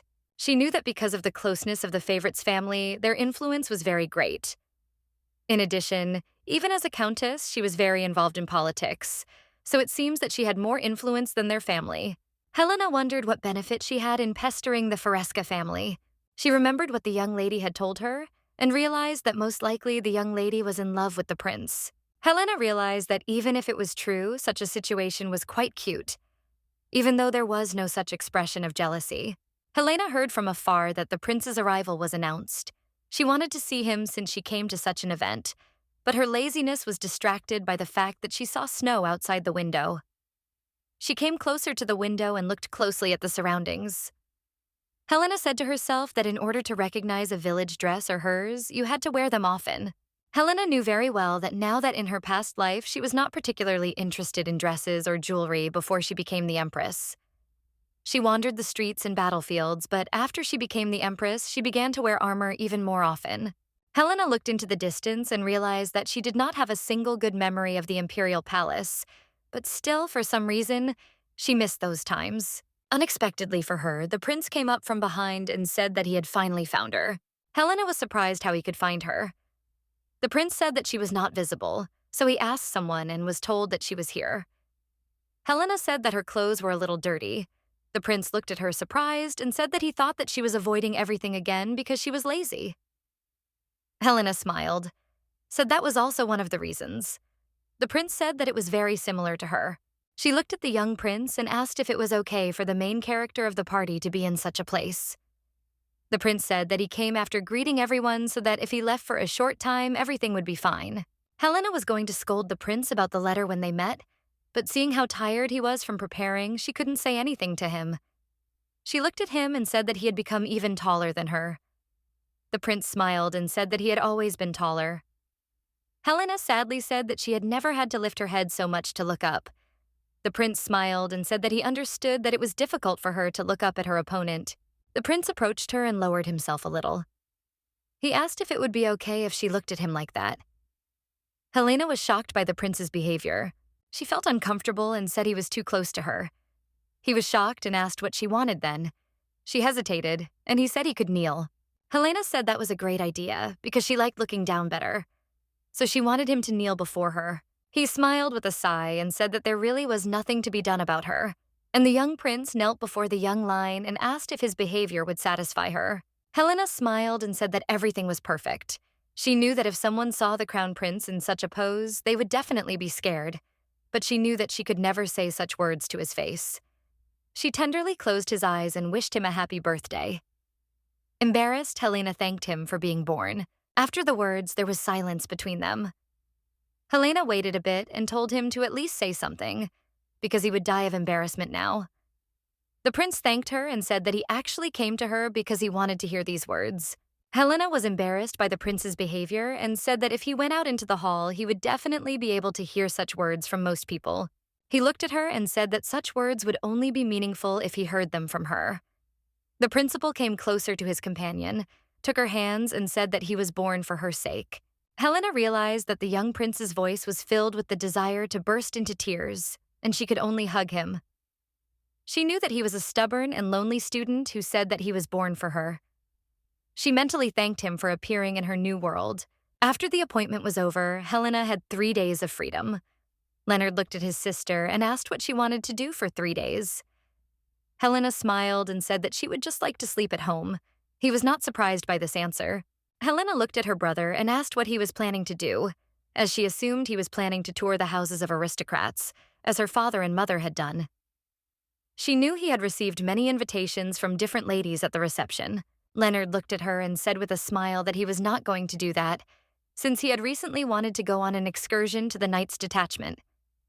He looked at her and said that since they had come to the capital, he was still thinking of going there. Helena was very happy, since she had an exemplary student. Helena realized that in this case, the estate would be at her complete disposal, since there would be no one except her. She was very happy, since she could just relax. In the afternoon, Kaiser came to see Helena and said with a smile that he had come to visit her. Helena thought she was just having a terrible dream. He wasn't here. She screamed furiously that he was the prince of a huge country. She was surprised, because he seemed to have a lot of free time. The prince looked at her with a smile and said that such words were very rude to him, since in the last few days he had not even been able to sleep due to his work. Helena responded in a rage that he should go to bed. Kaiser looked at Helena and said that he had actually heard that Leonard had gone to watch the Knights Company, so it was obvious to him that Helena had been lying around and slacking off for 3 days. He looked at her with a smile and said that he had been so kind and had come to her especially to amuse her. Helena did not approve of this decision and began to throw him out of the estate, wishing him a good journey. Kaiser was shocked by this behavior. He did not understand when she managed to become so strong. He asked her if she was going to finish her birthday greetings with just words. He looked at her and said that they could go out and have fun in exchange for a gift, for her birthday. Helena was shocked and said that she would give him a birthday present. The young man was surprised. He smiled and told her that in that case, she should build him a country estate in the city and near the seashore. The servants followed Kaisar around, wondering if he would be okay without them. He said he would be okay and he would sort things out, so they didn't need to follow him. Helena was angry with herself for falling for the same trick and for going with him. Kaisar grabbed the girl by the hand and said that he had to go. Helena was shocked and did not understand why she had to run away. He grabbed her hand and said that he was holding her hand because she was not allowed to run away during the walk. Helena looked at him and said that she would not run away since she had gone with him. Kaisar, looking away, said that he could not fully trust her since she had already run away from him. Helena did not respond to his reproaches. Helena decided that he could do whatever he wanted because it was his birthday present. They went to a cafe and chose a lot of tasty snacks. Helena looked at him and said that she felt like they bought a lot of goods for her. She was embarrassed by the fact that it was his birthday and the gifts were chosen for her. Kaisar hesitated and said that it didn't matter because he really liked buying gifts specifically for her. Helena, in turn, said that they went out for him after all. She asked him to buy something for himself as well. Kaisar looked at her and said that he only uses what was made by a great master. Helena looked at him and said that it sounded disgusting. The young man burst out laughing. The prince looked at his companion and said that if he could, he would buy her. Helena glared at him and asked if he was teaching her to die after saying that. She didn't understand when he had become so cunning.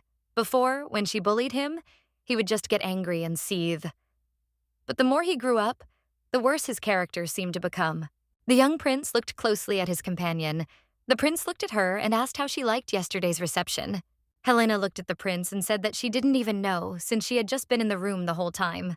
Kaisar looked at Helena and said that it was very much like her, that she just left without meeting anyone. He looked at her closely and asked if any of the men had touched her. The universe looked at him and said that it was not that they touched him. The young man was furious. Helena said that perhaps at the banquet she had become friends with Lady Brant. The young man was a little taken aback. Helena looked at him and said nothing. She realized that she had most likely said something stupid. She knew that she needed to quickly change the subject. Helena looked at the young man and said that she wanted to give him a gift. The prince was shocked because he did not believe that she gave him something. When he opened the box, he saw a scarf. Helena said it was such a modest gift. The prince looked at his companion and said that she really knitted terribly. Helena screamed in rage at him to give the gift back. He looked at her with a smile and said that he liked this gift more than anyone else because he got it from her.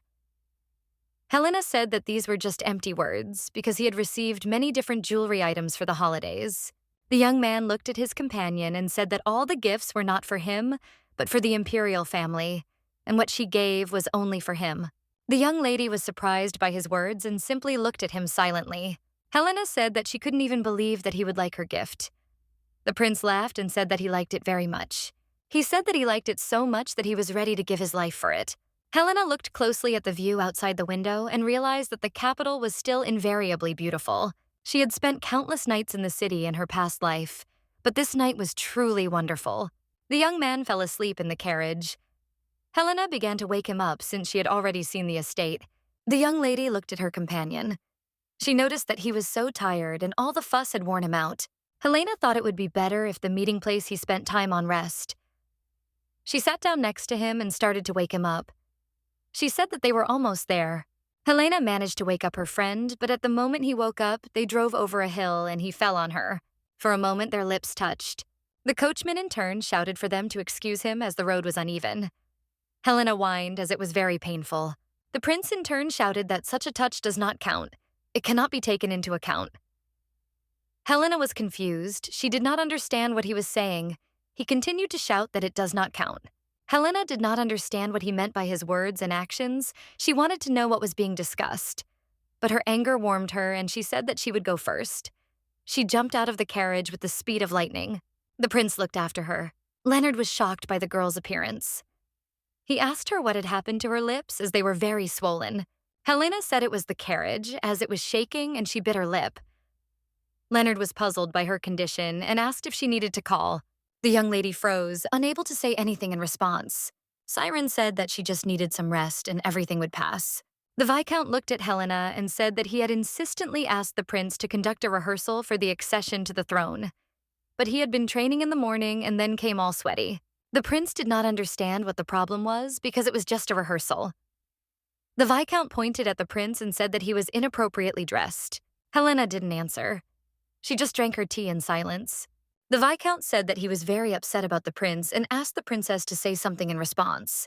Helena looked at the prince and said that, of course, Kaisar was to blame for everything. Helena said she didn't know all the details, but she wasn't surprised that Kaisar had done the wrong thing. The young principal was shocked by his mentor's words. Viscount T was touched by the princess's words and said that she alone understood his heavy burden. Helena said that he had indeed had a very difficult time. The prince looked at the whole performance and said that if the Viscount wants to, then let him leave. No one is holding him back. The Viscount said that he is talking to him very rudely. The Viscount looked at the princess and said that some time ago, he was rushing him, and then he disappeared somewhere, and after all his lips were very swollen. Helena and Kaisar were shocked and told him to speak more quietly and not to say anything at all. The Viscount looked at the princess and said that his lip was swollen. He looked at them and asked if they were really together. The young people looked at each other and shouted that they were not together. Helena looked at the whole situation and decided to change the subject. She asked the Viscount if he knew that you had placed the Bible advice of the monastery. The Viscount was shocked because he knew that the book was very precious. He did not understand how it could be in the estate because it cost an incredible amount of money. Helena called him in a hurry and said that she would definitely show him everything. The Viscount said that it would be an honor for his family. The prince shouted to her in the race that he would also go with them. Helena gave the prince a last furious look and said that she would go with the Viscount, but he must remain in the room. The Viscount told the prince to stay in the room and wait for them, because if many people looked at the book, it might get damaged. The prince looked at them, offended, but said nothing. He looked after them and said that they could do as they wished, and the bacon called the young princess. Helena looked back one last time and saw that the prince was upset. She knew that he had a very bad character. The man was overjoyed that he had managed to see such a precious book. Helena was puzzled as to how the Viscount could look at the book for so long. She did not understand how he could admire it for so long. Helena said that they must be very busy preparing for the coronation. She did not understand how they could come to her like that. The Viscount looked at the book and said that in fact they were not allowed to come like that. Helena sighed and said that it was because Kaisar was being stubborn again. The Viscount said that they had actually come under the pretext that he would complain to her. The young lady looked at the man in bewilderment. The Viscount said that the prince was very upset and could not even sleep, so he wanted to make the prince comfortable, even if only for a short time. The Viscount looked at the princess and asked if she knew why the coronation was taking place early. Helena said that she had heard that they wanted to hold it together with the birthday. The Viscount said that this was certainly true, but in reality it was necessary to sort this out quickly. Helena was perplexed. Helena understood why he needed to hurry so much, because soon the favorite would become empress. The princess understood that the favorite would take the place of the empress, after which he wants to put his son on the throne instead of Kaisar. Now, Helena understood why her father did not enjoy the meetings, but was constantly busy. She understood that the Ferres clan had decided to fully side with Kaisar. The young lady looked at the Viscount and said that the Duke's estate was too far away, and it was difficult for them to learn about some rumors. The man looked at her and said that if she wanted, he could be her informant. Helena was shocked. She didn't understand whether he was joking or not. She looked at the man and asked why he was telling her this information. He said that this was not a gift in return for her showing him such a precious book. The girl understood that this was a very solid gift. In fact, when Helena heard the reason for the early coronation, she could pretend that she knew nothing. But everything changed when it came to her student. Helena saw the sleeping prince. She understood that even living in the largest and most luxurious place in the empire, he could sleep peacefully. Only a small estate arrived. She watched closely while he slept. The young lady looked at the young prince, and realizing that she had put too much burden on him, she quietly said that if something like that happened, he should tell her, as he should not bear such a time alone. The young prince woke up and asked when she had arrived. She said that she had just arrived. She looked at him and said with a smile that she wanted to paint his face, but did not have time. He smiled and said that now he would not be able to sleep peacefully in her presence. She looked at him and said that it was just a joke, so he shouldn't do anything stupid. The young people looked at each other intently. Kaisar reached for her lips and said that it doesn't heal early. He came closer to her with all tenderness and kissed her. The young prince pulled away from the girl and asked if he could kiss her. Helena said she should have asked before he did. He looked at her and said he could kiss her again. They kissed again. Helena didn't know if she could do that with her student. After the snow stopped falling, Helena was able to leave the capital. Hamilton and Rowena came to see them off, but the prince did not appear. Helena looked out the window and still hoped that he would come. Leonardo looked at his sister and asked if she missed him. Helena smiled. The young man said that he was talking about her maid, since she was not allowed to go with them. Helena ran away and said that she missed the maid. She missed him very much. It was already the third summer after Kaisar had received the title of Crown Prince. During the last excursion to the Knights Detachment, Leonard caught the eye of the captain of the Knights Detachment. After Leonard met the captain, he began attending the military academy. From that point on, he and Helena could only see each other once a month. Kaisar visited the duchy, but unfortunately, he could no longer stay for as long as before. The power he gained and the freedom he lost were equal to each other. So Helena followed him with her eyes every time. Agod became so obsessed with the sword that her lessons were fading away her calluses. Helena was a little sad, because she thought that the maid thought they were only bound by fencing. But she improved her skills each time, proving that patience and hard work will grind everything down. After all the events, the fourth summer had already arrived. Helena was upset that time was flying by so quickly. Kaisar arrived to them at this place as usual, but unfortunately, he brought not very good news. Helena saw a notice about a fencing competition. Kaisar said that such an event is held once every 4 years. Helena said that in such a tournament, only aristocrats participate. Kaisar looked at her and said that from this year, the rules for selecting participants have changed, and now not only aristocrats can participate in the tournament. Kaisar looked at the princess and said that the imperial family was the organizer, but there were no restrictions on participating. Agad approached them and said that she had brought them chocolate cake as dessert. The prince said that as luck would have it, chocolate again. Agad looked at him and said that it was true. He didn't like sweets and added that she would immediately prepare egg tartare for him. She looked at him and said with a smile that, of course, he would most likely be ready around the time he left the estate. They started a verbal altercation as well as a stare altercation. Helena interrupted them and said that if not only aristocrats could participate in the tournament, then Agad would go to the competition. The maid was shocked and did not believe what she heard. Helena looked at the piece of information and said that the prince brought it for Agad, so she should probably be happy. The maid looked at her mistress and said that she would very much like to perform. The prince looked at them and said that in any case they should try. After all, this way they could show their skills. Kaisar said that he was obliged to participate in the tournament. Helena was surprised and asked since when the crown prince was required to participate in the tournament. Leonard said that this had become the rule since the transfer of power, since one of the distinguishing marks of the leading families is the sword.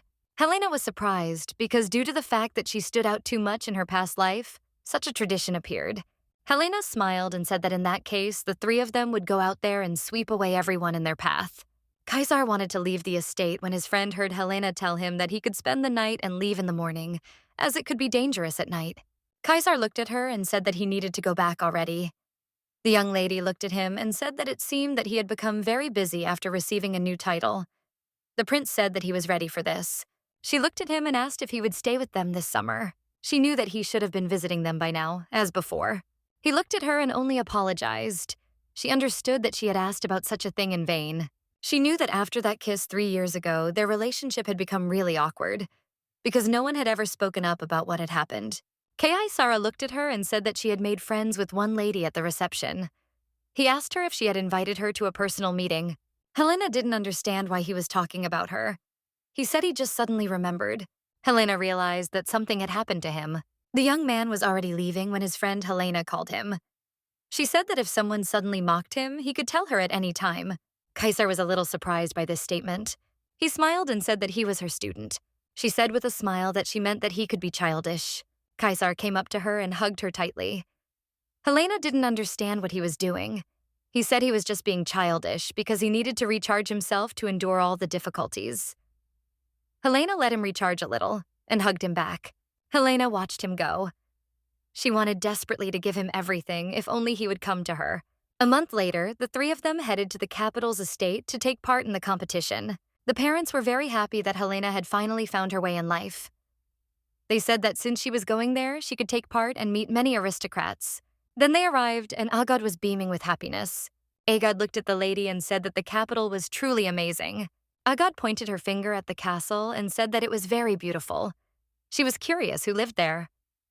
Helena knew that her favorite student lived there, and she herself had lived there in a past life.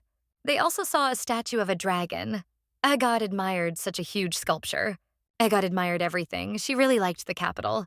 Leonard looked at the happy maid and said that he was worried about her calm before the competition, and also that she was very happy.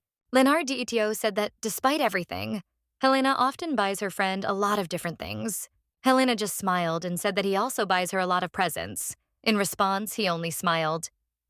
Leonard said that it was very funny to see her reaction after giving her presents. Agod, with tears in her eyes, thanked her master and mistress and said that she would try twice as hard and would definitely win. Helena smiled and said that they needed to go back after they had crushed everyone. Leonard smiled and said that she was very brave. Helena looked at him and said that if they were going to participate, they had to win no matter what. He smiled and said that he would also do his best to win.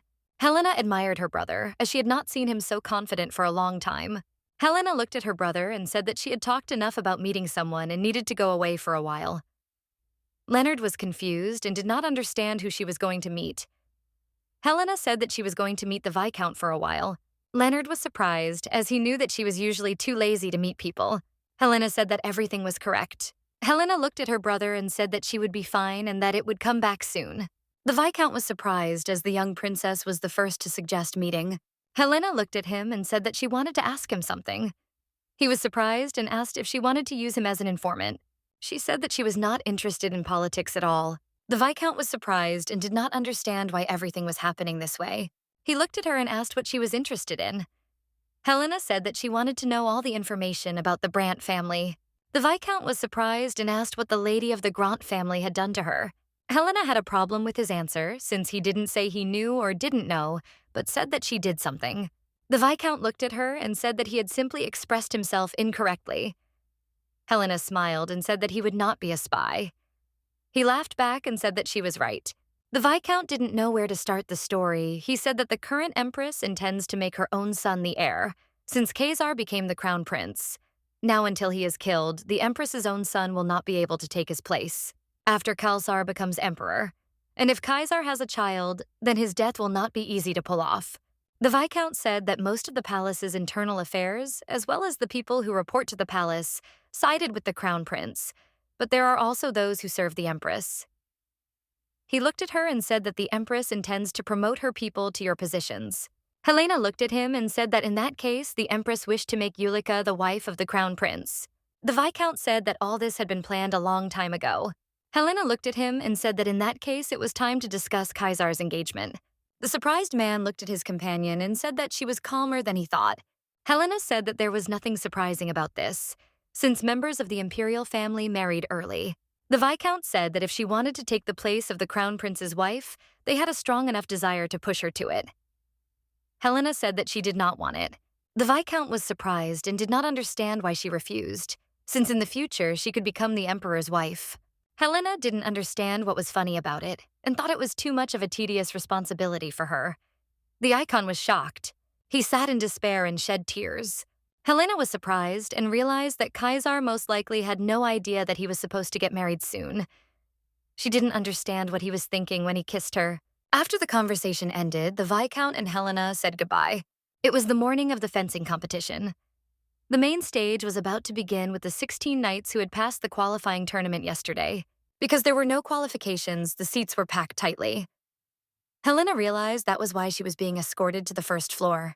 Helena was surprised because she saw Lady Yulika next to you, and the girl was no less surprised. Yulika looked at Helena and decided to immediately leave her. Yulika said she would take another seat. Helena said that these complications were unnecessary and offered her to sit down. Helena pulled her onto the chair by the hand and she fell into the chair with a crash. Yulika was horrified that she had to sit next to Helena. Helena smiled and said that such a lady should smile so that people would think that they had a good relationship. The tournament began and Agod was the first to perform. The spectators were looking at her with great interest. They were curious about what kind of family she was from, since they had never seen her before. Looking at the young maid, Helena remembered how she said that she would protect her mistress. Seeing the joyful expression on the face of her beloved servant, Helena rejoiced along with her. After the maid, Leonard entered the arena. They also looked at him and whispered about him. He won the duel with lightning speed and ease. The defeated opponent looked at Leonardo and thought that he was an angel incarnate. Last of all, Caesar remained. He also easily defeated his opponent. He left the arena, and all the spectators were discussing him furiously after him. Helena watched him go in silence. After all the competitions, the final battle was announced. Leonard and Caesar participated in it. Helena looked intently at her students. Helena looked at Eulica and said that the sword, except for the prince, was perfect and beautiful. The young lady hesitated, not understanding what Helena was talking about. She said that usually excellent abilities inspire fear. However, she thought that there was charm in it. The young men fought furiously in an equal fight. Helena looked at the lady and said that weak people need to know under what sword they are prostrated. Eulica said that none of it mattered. The most important thing was that the crown prince was very cool. Eulica was shocked by the battle. After their difficult fight, removed the crown prince Caesar as the winner. Eulica looked and was shocked, as she said that this was the first time a prince had won such a tournament. On the prince's head and body was a wreath of victory. Everyone congratulated him on his victory. Helena looked at the prince and did not understand why all the ladies were so worried. Eulica looked at her and said that there is a tradition according to which the winner gives a victory wreath to the girl he likes. Helena realized that she was in a difficult situation because she had chosen a not very good place. Eulica was expecting the principal to hit her wreath. Eulica congratulated the prince on his victory. She said that she sincerely believed that he would win. He smiled at her and said that he was very glad that he could pay for her faith. The emperor's favorite looked at them from afar, waiting for a gift. The crown prince took off the wreath, and Eulica waited impatiently for him to put the wreath on her. To everyone's surprise, the prince placed a wreath on Helena. The prince looked at Helena and said that he dedicated all of today's honors to his highly respected master. The ladies present were shocked by what had just happened. The emperor's companion was shocked by what she saw. Eulica froze in tears as she did not expect that the prince would be so cold towards her. Everyone was furiously discussing the fact that the prince had given a wreath to Helena, and rumors spread like wildfire. But at the end of such conversations, one question was always asked. What would happen to Lady Brant? Caesar knelt before the princess. Helena was furiously angry with him and asked what she hated most. The prince looked at her submissively and said that she did not like what brought a headache. She looked at him and asked what he had done. The crown prince hesitated and said that he had given her a headache. Helena looked at him angrily and said that in that case she could kill him. The crown prince began to beg for mercy. He said that he was only carrying out her orders, as she had asked everyone to return victorious. He looked at her and asked if he had done wrong to thank his teacher in this way. Helena looked at him and said that although he was right now, she was still angry with him and told him not to laugh. The crown prince meekly agreed. She looked at him and said that he had deliberately drawn her into a political struggle. The prince said that he had not meant it. Helena said that for the moment, she and Lady Bronte would compete for the position of the crown prince's wife. She looked at him and said that if he wanted to restrain the empress, he had to use another method. She asked him not to involve her in his games. The young man looked at her but did not answer. The crown prince bowed his head and said that if Agod or Leonard had won, they would probably have given her the wreath too. Helena looked at him and asked why he was talking about this now. He said that as students they showed their abilities to the teacher. He looked at Helena with tears in his eyes and asked why he was not allowed to give such a gift to his teacher. The young man said that since Helena did not like his reaction, then most likely she hated him and did not want to be associated with him. Helena was shocked. She said that everything was not so and was very touched when she received the wreath. He angrily shouted that she was lying and asked her if she was proud of his victory at all. Helena said that she was not lying to him, and of course, she was proud of him because she had especially conducted more difficult training for him in order to feel proud in the future. The crown prince looked at her and said that in that case, she should reward him fully and thank him for his efforts. Helena said that of course she would thank him. His face quickly changed, and he said that he had not really tried to win for that reason, and his feelings were not hurt. Helena was in shock and didn't understand what was happening. He came closer to her, took her hand and kissed it. The crown prince said that now he would quietly and calmly wait for his praise and reward. He left, and Helena looked after him in bewilderment. The cheerful crown prince left the room. He told his servants not to worry and to go about their business. Helena was shocked by what happened, as she was once again drawn into an unpleasant situation. Helena met with Leonard and told him everything that had happened between her and Caesar. She said that after their conversation, he suddenly left, but then came back again. The young prince looked in on his friend and asked her if she had received any invitations to meet in person. After she attended the prince's birthday ball, he looked at her and said with a smile that she was probably refusing them all. Helena didn't understand what he wanted and why he was so worried about her. He said that she didn't have to worry about it. He looked at her and said that praise was needed for this too. Helena said she had mentioned it 3 years ago, and she was surprised that he remembered all her words. She understood that indeed the invitations had suddenly stopped coming, and only letters remained, which mentioned the desire to hire a god. Leonard said that everything was going well, since she was always too lazy to write refusals. Helena said that she was a little scared. Leonard looked at his sister and said that everything that was happening was rather strange. He said that she had received a letter of invitation today. Helena took the letter in her hands and began to look closely, as she noticed the seal of the imperial palace on it. Helena saw that it was a letter sent by the Empress. The invitation from the Empress was not an easy one. It could not be simply refused under any pretext. Helena knew that all this happened because of Caesar and his wreath. Helena visited the imperial palace. She passed by a painting. Helena really wanted it to be taken down because she was involved in those events and she felt uncomfortable seeing it. Entering the room, Helena saw the Empress. In turn, the Empress greeted the Duke's daughter and thanked her for accepting her invitation.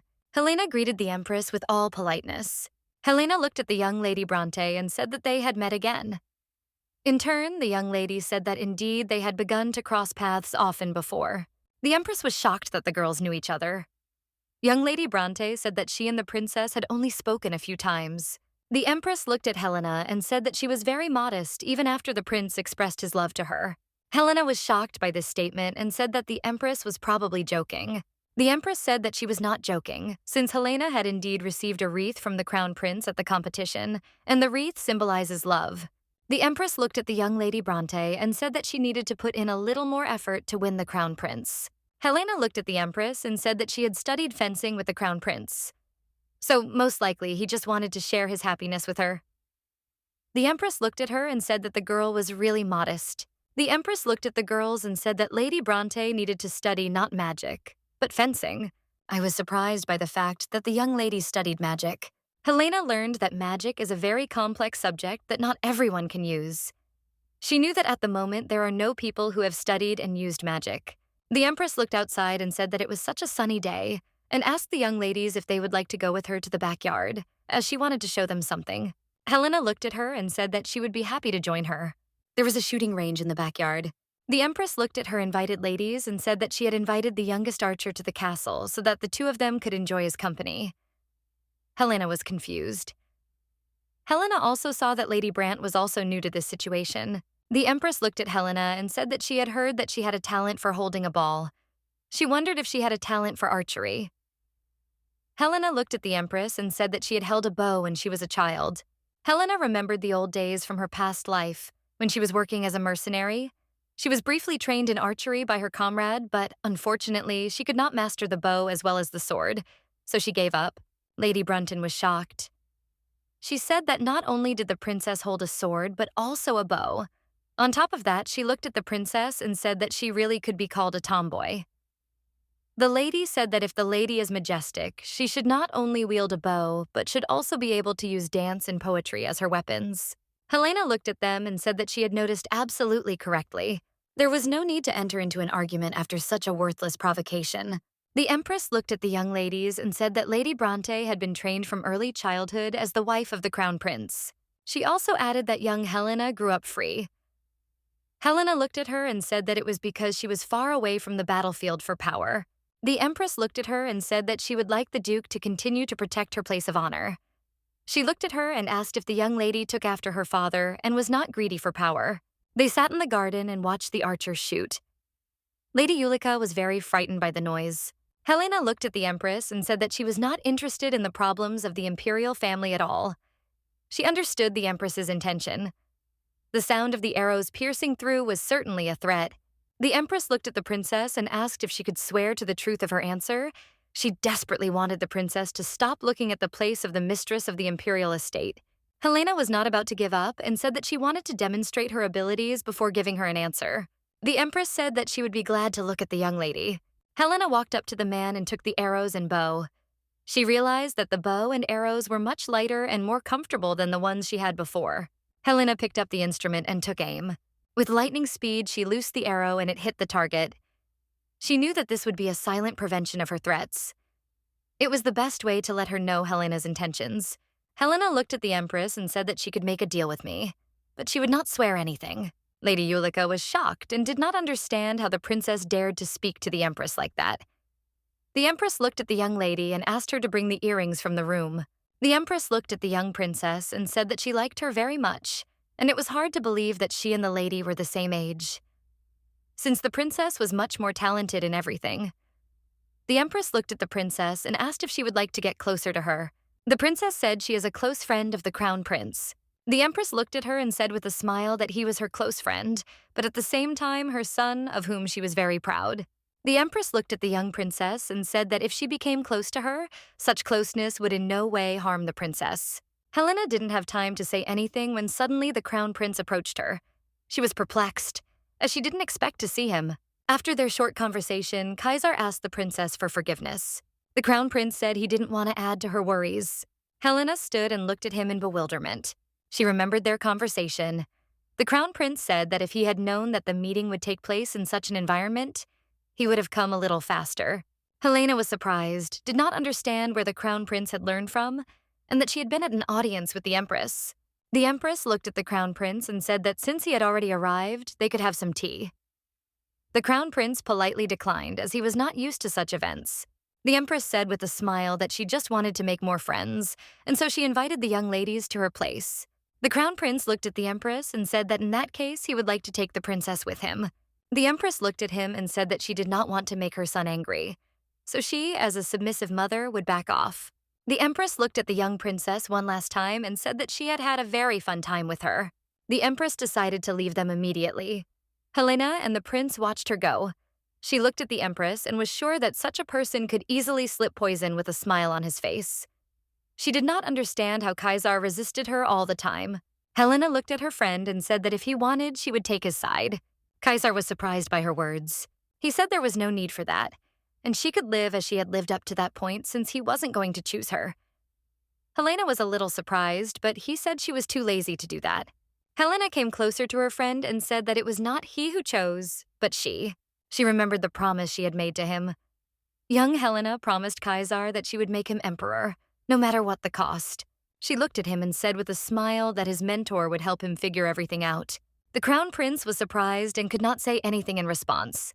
Helena met the Viscount. He was very happy to see them. Lena said that she had to leave the capital soon. Helena looked at the Viscount and said that he had told her before that he could become her informant, so she wanted to know if his promise was still valid. The Viscount was stunned, as he did not expect to hear such a thing from her. But at the same time, he was very happy and said that if she needed information to clarify the relationship between the crown prince and the Empress, then he would help her. Helena looked at the Viscount and asked if he thought she was that kind of person. The Viscount hesitated and asked for forgiveness. He said that he said such words because he was very worried about the prince. He asked for forgiveness. Helena said that she believed him, and for that reason she wanted to know the information. Helena knew that the Viscount was a reliable man and would never betray. He had helped young Kaisar since childhood, and she knew that he was the most trustworthy of all. The Viscount looked at her and asked what kind of information she wanted to know. Helena gave him a list of names of nobles and the name of the organization that had sent her the invitation, which surprised him, as he thought there would be far fewer of them. She looked at the Viscount and said that he needed to separate the places into those she needed to visit and those she did not need to visit. The Viscount was shocked because she wanted to attend social functions. Helena said that Kaisar did not have enough strength to support himself from behind, so she wanted to talk to people and win them over to their side.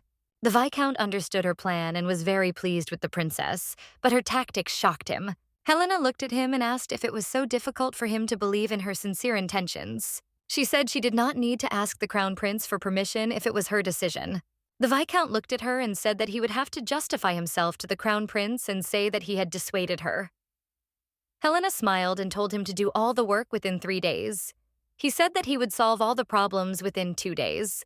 The Viscount looked at her and said that if things continued like this, she might even become the crown prince's wife. Helena looked at him and said that her parents did not want that status for her, but the Viscount was sure that it was the best status. Helena was surprised that in order to gain power, it was necessary to become someone's wife. The Viscount hesitated and said that he had not meant it at all. Helena calmed down and said that she was not going to interrogate him. Helena knew that in such a big city there were street children too, and he looked at her and said that he thought they were everywhere. Helena said that she had heard that Empress Dante was also a waif. He looked at the princess and said that the Empress was too, a special person. He said that most likely she was even different from them in the color of her blood. Helena laughed at his words and said that perhaps he was right, since she had managed to seal the dragon. The Viscount looked at her and said that he had heard that a strange religion had appeared recently, praising dragons. Helena was shocked because she had never heard such information before. He said that such a religion is slowly gaining strength among the middle classes.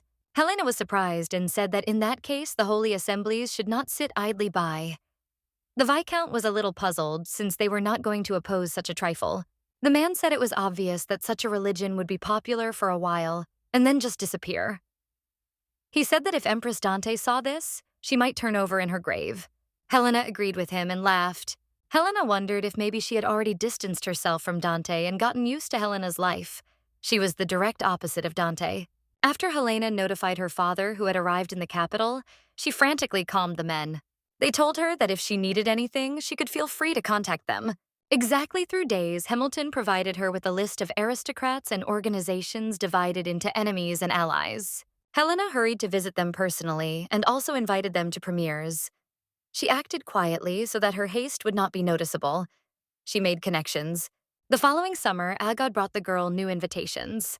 Among them, Helena saw an invitation to Eulika's birthday. She knew she had to be there, because if she refused, she would look like a petty person.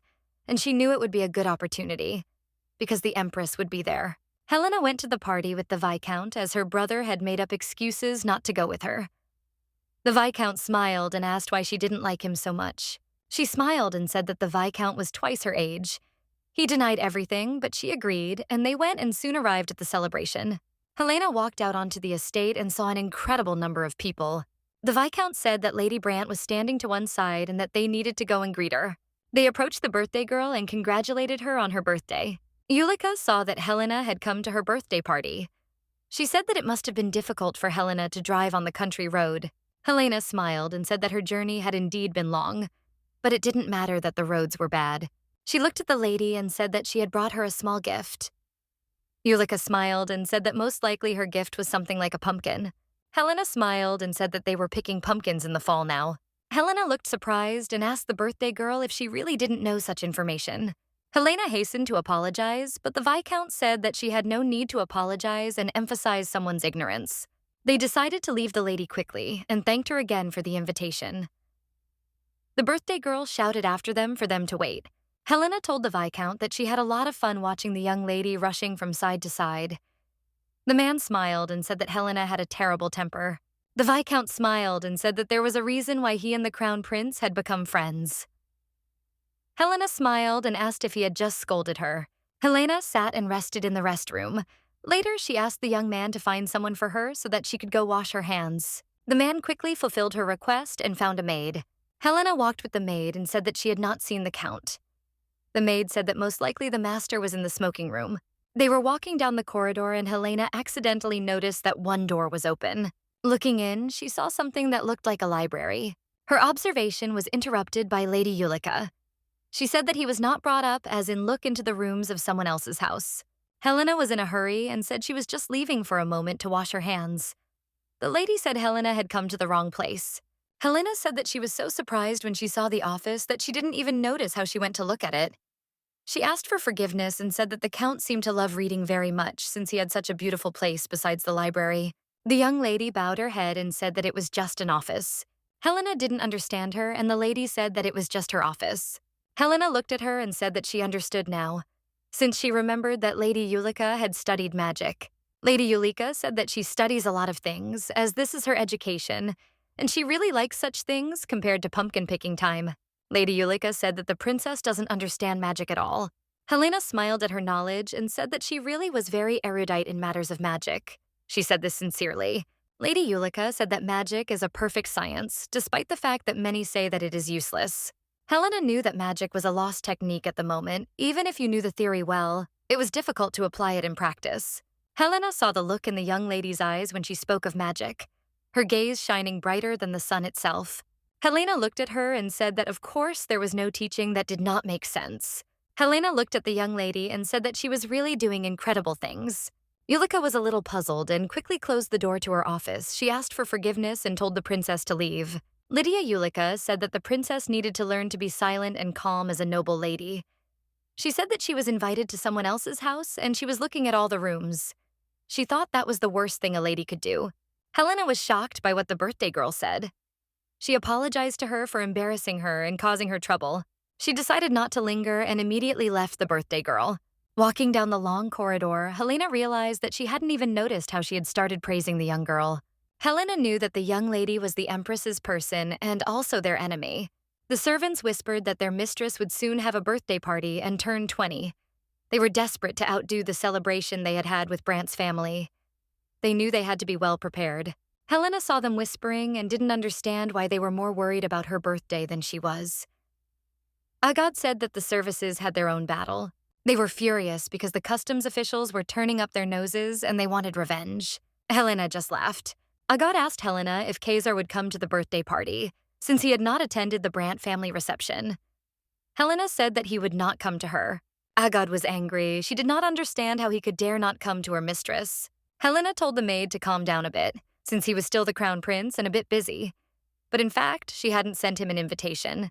Agad smiled and said that the crown prince might cry.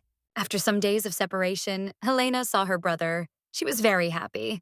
They were walking and Helena asked how things were at the academy.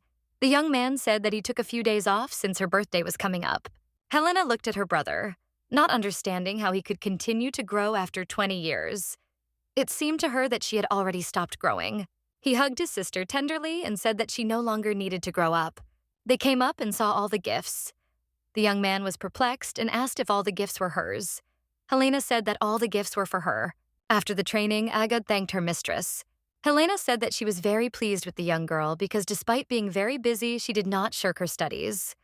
Agad said that she would certainly work and study all the time. Agad looked at her mistress and asked her to take an hour of her time and spend it with her. Helena was surprised and asked when she would like to be with her. Agad said now. Helena agreed, but said only for 1 hour. Agad was very happy and said that they would go somewhere for a while. Helena agreed, but said that she needed to change before their little trip. Agad quickly ran and said that she would definitely come for her. Helena asked the maid if she knew where Agad wanted to go with her, but the maid said that she knew absolutely nothing and asked her mistress to sit down, as she wanted to take care of her. Helena looked at the clothes and said that they were not too fancy for a casual outing. She looked at her mistress and said that the dress suited her very well and that she was quite beautiful. The maid burst into tears because she said that the mistress had grown up very quickly. Helena reassured her maid. Agad came to Helena and took her away. They hurried and walked towards the servants' dormitory. When Helena opened the door, she was showered with flowers and congratulations. Helena was very surprised and did not expect this. The servants looked at the young lady and were touched by the fact that she was so surprised. The butler came to Helena and apologized for the fright they had inadvertently caused her, as they wanted to congratulate her on her birthday. Helena was touched and a little surprised, as they had never done this before. The man said that they had heard that she would soon be leaving for the capital, so they were very upset and decided to congratulate her in advance. He presented her with a box and said that they had prepared a modest gift from all the servants. Helena was very happy and asked if she could open it right now. Helena was amazed by the gift. She understood that she had paid so much to get out and asked where they got so much money for such a gift. The man said that they earned quite well. The butler looked at her and asked if she liked the gift. She said that she liked it very much because they knew very well what she was interested in. And of all the gifts, she liked this one the most. The servants were very pleased and smiled. They said that swords suited her best after all. Smiling, one of the maids said that they would be very happy if she didn't get tired of the gift. Helena smiled and said that she would never get tired of him because her soul was created by them. Their gift could not be compared with a pile of junk in the hall, even taking into account her past life. She had never received such a gift. Then she could not put her soul anywhere. Wherever she went, she never felt needed. Looking at the sound, she understood that her home was here. and no matter what happened, she herself could return to them. Helena thanked everyone with a smile for the gift and said that she would come to visit them often. Agad wished her mistress good night and apologized for keeping her too long. Helena said she didn't need to apologize as they had had so much fun, and she wished her good night. Helena, tired, went into her room. When she suddenly saw the young crown prince, she was shocked and did not understand what he was doing in her room. He sat smiling and looked at her. Helena was very surprised that the crown prince was in her room. She asked when he had managed to arrive. Kaisar said that he had already arrived several hours ago and had even managed to say hello to Leonard. He said that it seemed to him that she was having a very good time, so he just wanted to wait for her. Helena was surprised that he came to her from the capital in the middle of the night. He came up and said that it was exactly like that, and without an invitation. Helena looked at him and said that he himself knew perfectly well why she did that, so she asked him not to be offended. He looked at her and said that it was his only master's birthday, and of course he couldn't just miss it. Helena said they could meet tomorrow at the reception. She didn't understand why he came late at night. Kaisar said the important thing was that they met now. He asked her if she knew what day it was. Helena thought for a moment and said that today was the day before her birthday. Kaisar moved closer to her and said that it was already midnight. He congratulated her on her birthday. The young man said that in fact he frantically wanted to congratulate her first. He looked at her and congratulated her on her coming of age. The day of the reception arrived and Helena sincerely thanked everyone for coming to her birthday party. Everyone came up to her and congratulated her on the holiday. Everyone said that she was truly beautiful. Helena thanked everyone for their kind words. Helena saw that many aristocrats and important people had come to greet her. Kaisar approached her and said that today she looked like a beautiful white swan. He looked at her and said with a smile that for him this day was also very joyful and happy. Helena said with a smile that they believed something good had happened to him. The young man said that today he could see her wide smile. She looked at him and said with a smile that she thought it was because his birthday only came once a year that he was so upset. The young man came closer to her and kissed her hand. He said that he liked everything to some extent and he loved every expression on her face, and he congratulated her again on her coming of age. Helena was shocked by his words and knew what he would get after such a prank. He left and other people approached her. Tired, she sat and watched the guests. She watched her brother interact with other people. She knew that soon in the bright future, he would receive the title of Duke. She saw sidelong glances from the ladies who were assessing her brother. A man approached the princess. He said that she looked a little tired. It was the Count's son. Helena thanked him for his concern and said she hoped he was enjoying the reception. He said he was enjoying everything thanks party, preparing for the party and hesitating a bit. He asked if she would like to dance with him to the next song. The man said that he had been told a lot about the princess, but when he saw her in person, he realized that the rumors were not embellished at all, since he had only been told good things.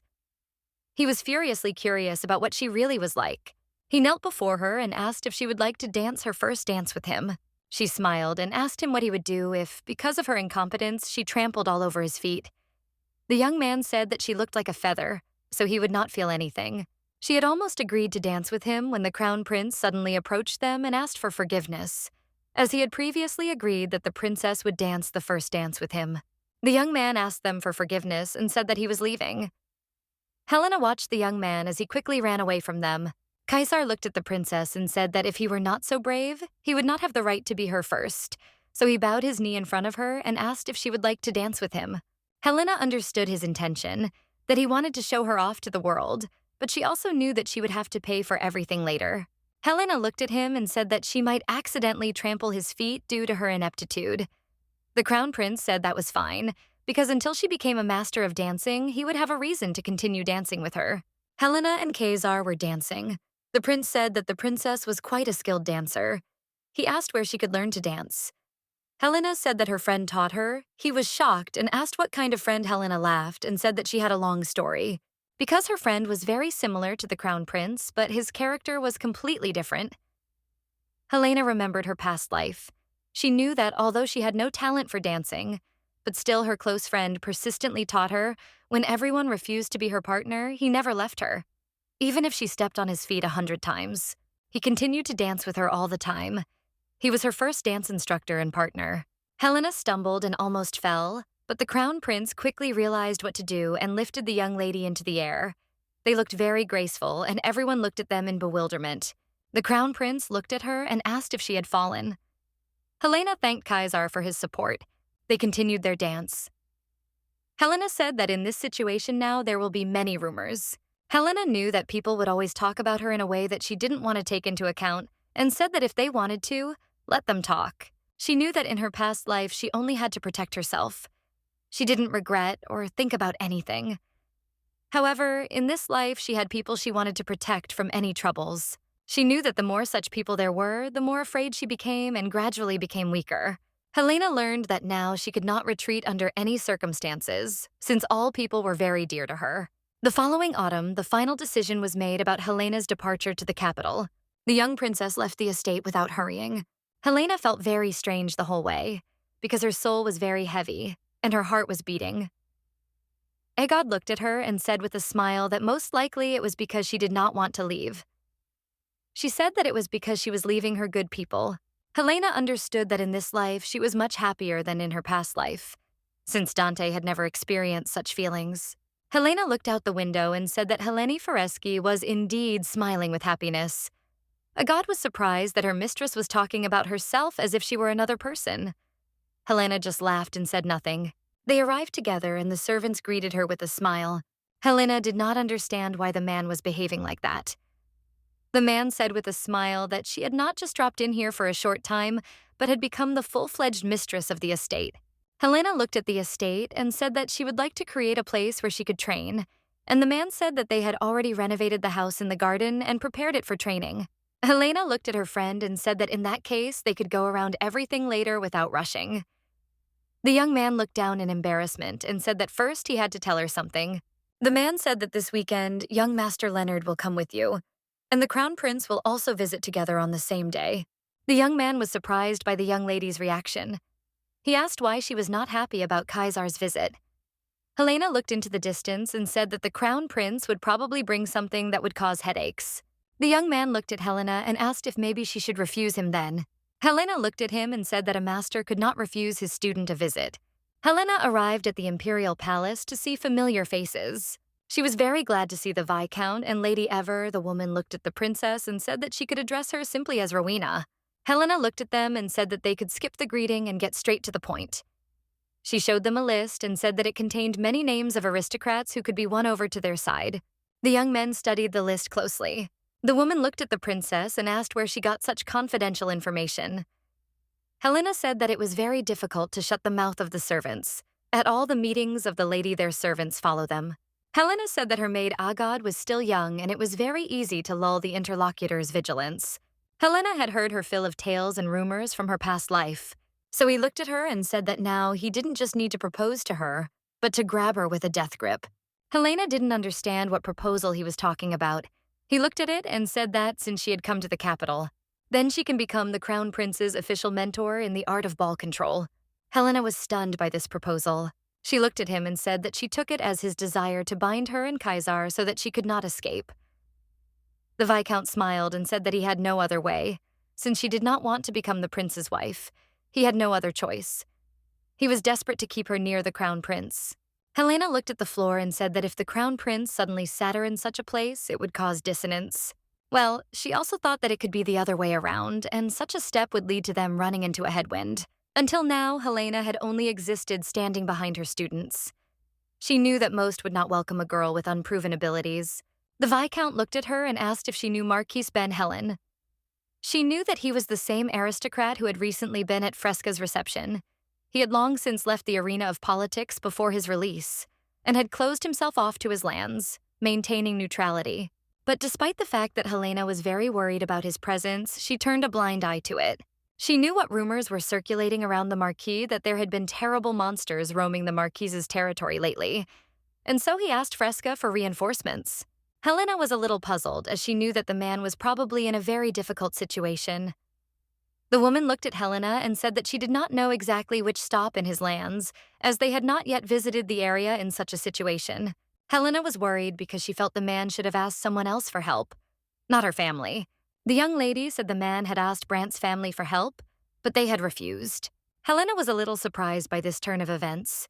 She realized that the Empress's comrades were in a bad mood. The Viscount looked at the princess and said that the imperial palace did not yet intend to send a regular army, and there were also budget problems. Helena sat and thought about the situation. She understood that this could be a good chance, since if they help the Marquis, he will subsequently side with the Crown Prince. The Viscount looked at her and said that they had come up with a very good plan. He said that she should gather a group of monster clearing and set out with them to the Marquis's territory. Helena thought for a moment and said that in that case, she could show her abilities and win the Marquis over to their side. The Viscount was very glad that she understood him. Helena knew she would have to fight monsters in this life too. She looked at her friends and asked if she understood correctly that they thought she was capable of such a thing. He remembered the situation that happened in Helena's early childhood and said that he believed in her abilities. Helena agreed to his request and said that she had one condition. He was desperate to hear her out. Helena said that she would choose the people who would go with her, and of course, among them, there would definitely be 3 of her students. A few days later, the Crown Prince was thinking about what needed to be done to make progress with Helena. The young lady looked at the prince and asked if he and the princess were still holding hands. The Crown Prince said that was not the case at all and that they had already held hands and hugged and even slept in the same bed as children. The prince hesitated and then said that he had let her touch his thighs. The prince's companion was a little surprised because the Crown Prince gave the princess more than she expected. The prince was confused. He lived furiously so that she would see him as a man. Agad looked at him and said that since he was so worried, he needed to go to a consultation, speaking about the way to win a girl's heart. The young lady said that there was a knight in the Empire, and he was a real heartbreaker and he would definitely be able to help the prince. She said that one of her distant relatives was a knight, so it would be easy to introduce the prince to the Black Knight. The man looked at the Crown Prince and said that everything was simple, that he didn't need to bother in principle. The prince was a little surprised and didn't understand what was being discussed. The Black Knight said that a prince simply needs to be handsome. The man said that a beautiful face is the best weapon to win a heart. The Crown Prince was a little upset because he knew that they were not meeting for the first time and that their relationship was good, but he had a problem in that it could not develop into a relationship between a man and a woman. The man thought for a moment and said that there was one way. The man looked at the Crown Prince and asked if he had heard of the Cabdon, a love technique that can be used to show powerful charisma and sophistication with a gentle look. Helena and Kaisar were walking down the corridor. The young princess looked at her companion and asked what he was thinking about. Kaisar said he wasn't thinking about anything, but Helena was sure something was bothering him. She said that during training, she felt like he was daydreaming and seemed tense all the time. She looked at him, so eager to know the real truth. Kaisar looked at the princess and understood that she thought he was out of his mind. He looked at her closely and realized that now was his chance to make his feelings come true. He knew that now was the perfect moment. He pinned her against the wall. The Crown Prince quickly looked around the corridor and made sure that no one was there. He recalled all the techniques and wanted to start doing it. Helena did not understand what he was doing. He pressed her and, embarrassed, looked straight into her eyes. Helena did not understand what was happening and what he intended to do, but she did not say anything to him. She looked at him and asked what he was trying to do, as she realized that he wanted to lift her head. The young man said nothing and looked at the young princess, fascinated. Helena turned around in an instant and pinned the Crown Prince to the wall. He was in shock.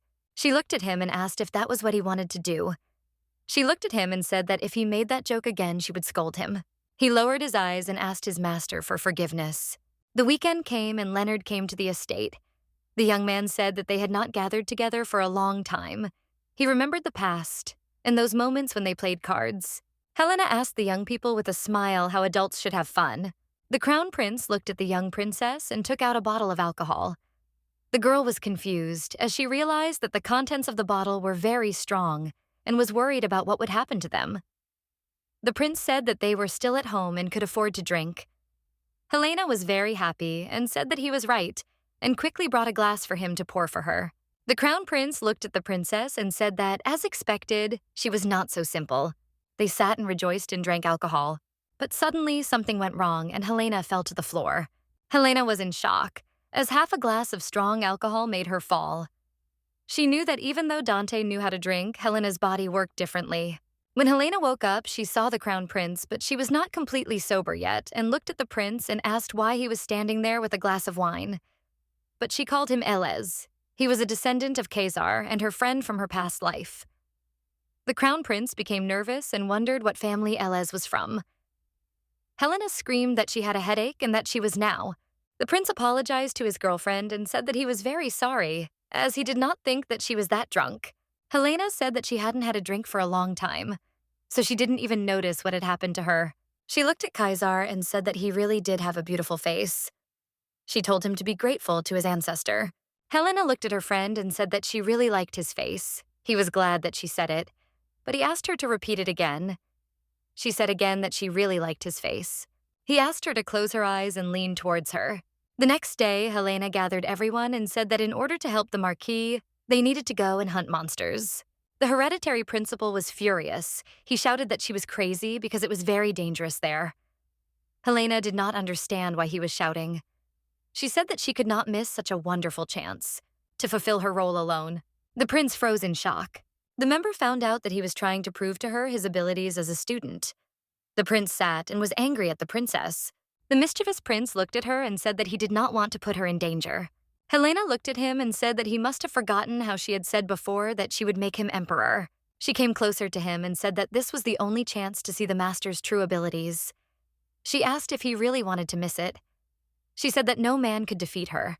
He looked at her and said that if they went to the battlefield and it became too dangerous, he would immediately withdraw his troops. After talking with the crown prince, Helena easily received permission from her parents, both of whom promised to support him in all her endeavors. That day, Helena was frantically awaiting the return of the reconnaissance team. The young man came to Helena and said that the leader of the Scarlet Knights had requested permission to meet with Helena. He said that he would like to send some of his knights to hunt as support. Helena sat and looked at the information about the knights and understood that they had no experience and understood that they needed to be trained in everything. Helena knew that nothing could be done, and she needed to meet with them, namely with the head of the squad. Helena looked at her student and said that he didn't have to go with her. He was shocked and said that he and her students should accompany her. Kaisar looked at her and said that she was very determined today. Helena looked at him but said nothing. Helena looked at him and asked how he would act if she came to him without a dress and said that she would lead him into battle. He thought about it, but said that no matter what clothes she wore, he still trusted her. She said that you just can't trust people the way he does it. She looked at him and said that at this rate she might just come along one day and stab him in the back. She asked him what he would do then. He listened carefully to everything she said and thought for a minute. A moment later, he said that we would do nothing because he would die. Their casual conversation was interrupted by the arrival of the main knight. The commander-in-chief came and said that he was very glad to meet her because he could finally see her. He asked what he should call her correctly. Helena approached him and said that she was very pleased to meet him and introduced herself as the head of the knightly squad. He also shook her hand and introduced himself. He said that he had called everyone to practice on the dress so that she could see for herself and choose who she wanted. Helena thanked him for his kindness. The crown prince stood and looked at them sideways. The commander looked at the crown prince and asked if he would go with them. The mower told Helena to wait a little. Helena didn't understand what was happening. He took her hand in his palms and wiped it. She looked at him with a puzzled look. He said that it was a simple disinfection. Helena was confused about what had happened and what disinfection. The crown prince looked at her sideways and said that he was very worried about her because it was unknown whether those people would submit to her. She said that it was still difficult to carry out orders that suddenly appeared on one lady. Kaisar said that the Scarlet Knights focused on abilities and the White Knights on signs. There has long been mutual hostility between the knights. The man looked at the young princess and said that she better get ready. Helena came to the knights and addressed them. She said that she was the general who would lead the knights to attack the monsters. They started whispering. Helena didn't want to stop and said that some of them would go with her to attack, and today she wanted to choose who would go. One of the knights grinned, grimacing. He found it funny what the young lady was saying. He said he had only one question he was interested in. Would it be their duty to come to the defense of a defenseless lady? Helena looked at him and said that, unfortunately, they would never get such a chance, since she did not accept protection from people weaker than herself. The prince was agitated and angered by the young lady's words. Helena came closer to the man and said that if someone could defeat her, she would give her place to the person who defeated her. She said that anyone could freely challenge her. The knight took up his sword and challenged Helena to a duel. He asked if he would be punished for harming the lady. Helena said with a smirk that such a thing would never happen, so he needn't worry. The young men began the duel. Unfortunately for the knight, the duel did not last long. In the blink of an eye, Helena defeated the knight. She was angry and screamed for the next one to come. A young man challenged her to a duel. He was angry and wanted to prove his abilities to her, but unfortunately, he failed. A second one followed, and she quickly dealt with it. She dealt with all the knights, but it was still not enough for her. And she screamed for the next one to come. She was interested in whether there were others who had not fought with her. Helena said she saw their abilities. The men listened with bated breath to the young princess's verdict. Helena said that there were no selected participants for the monsters. 3 days later, they begged her fervently for forgiveness, bowing before her. She said that the recruitment was already finished young. The knights said that they were very arrogant and frantically asked her to teach them. Helena sat and thought about the situation. Everything was as she had planned. She told them to rise and warned them that her training would not be easy, but the knights wanted her to teach them. Helena looked at the knights and said that she was not at all magnanimous, so anyone who disobeyed her order or decided to test her authority would be mercilessly punished. The head of the knights came to Helena and asked how the training was going. Helena was surprised by his arrival and asked what he was doing in such a place. The man looked at the princess and said that the reconnaissance squad had returned, so he came to tell her the news. Helena learned that it was time to move out. Helena looked at the crown prince and asked if he had been to the count's lands. Kaisar said that he had gone to inspect the lands a few years ago, but there had been no monsters at that time. Leonard looked at them and said that the whole situation was rather strange, since no one had heard of monsters appearing in the borderlands before. But now there were many of them there, and he knew that the damage was enormous. The monsters were enormous in size and were previously held back by those who lived on the border. But now that the monsters appeared very rarely, nothing remained of the former role of these people, only the name.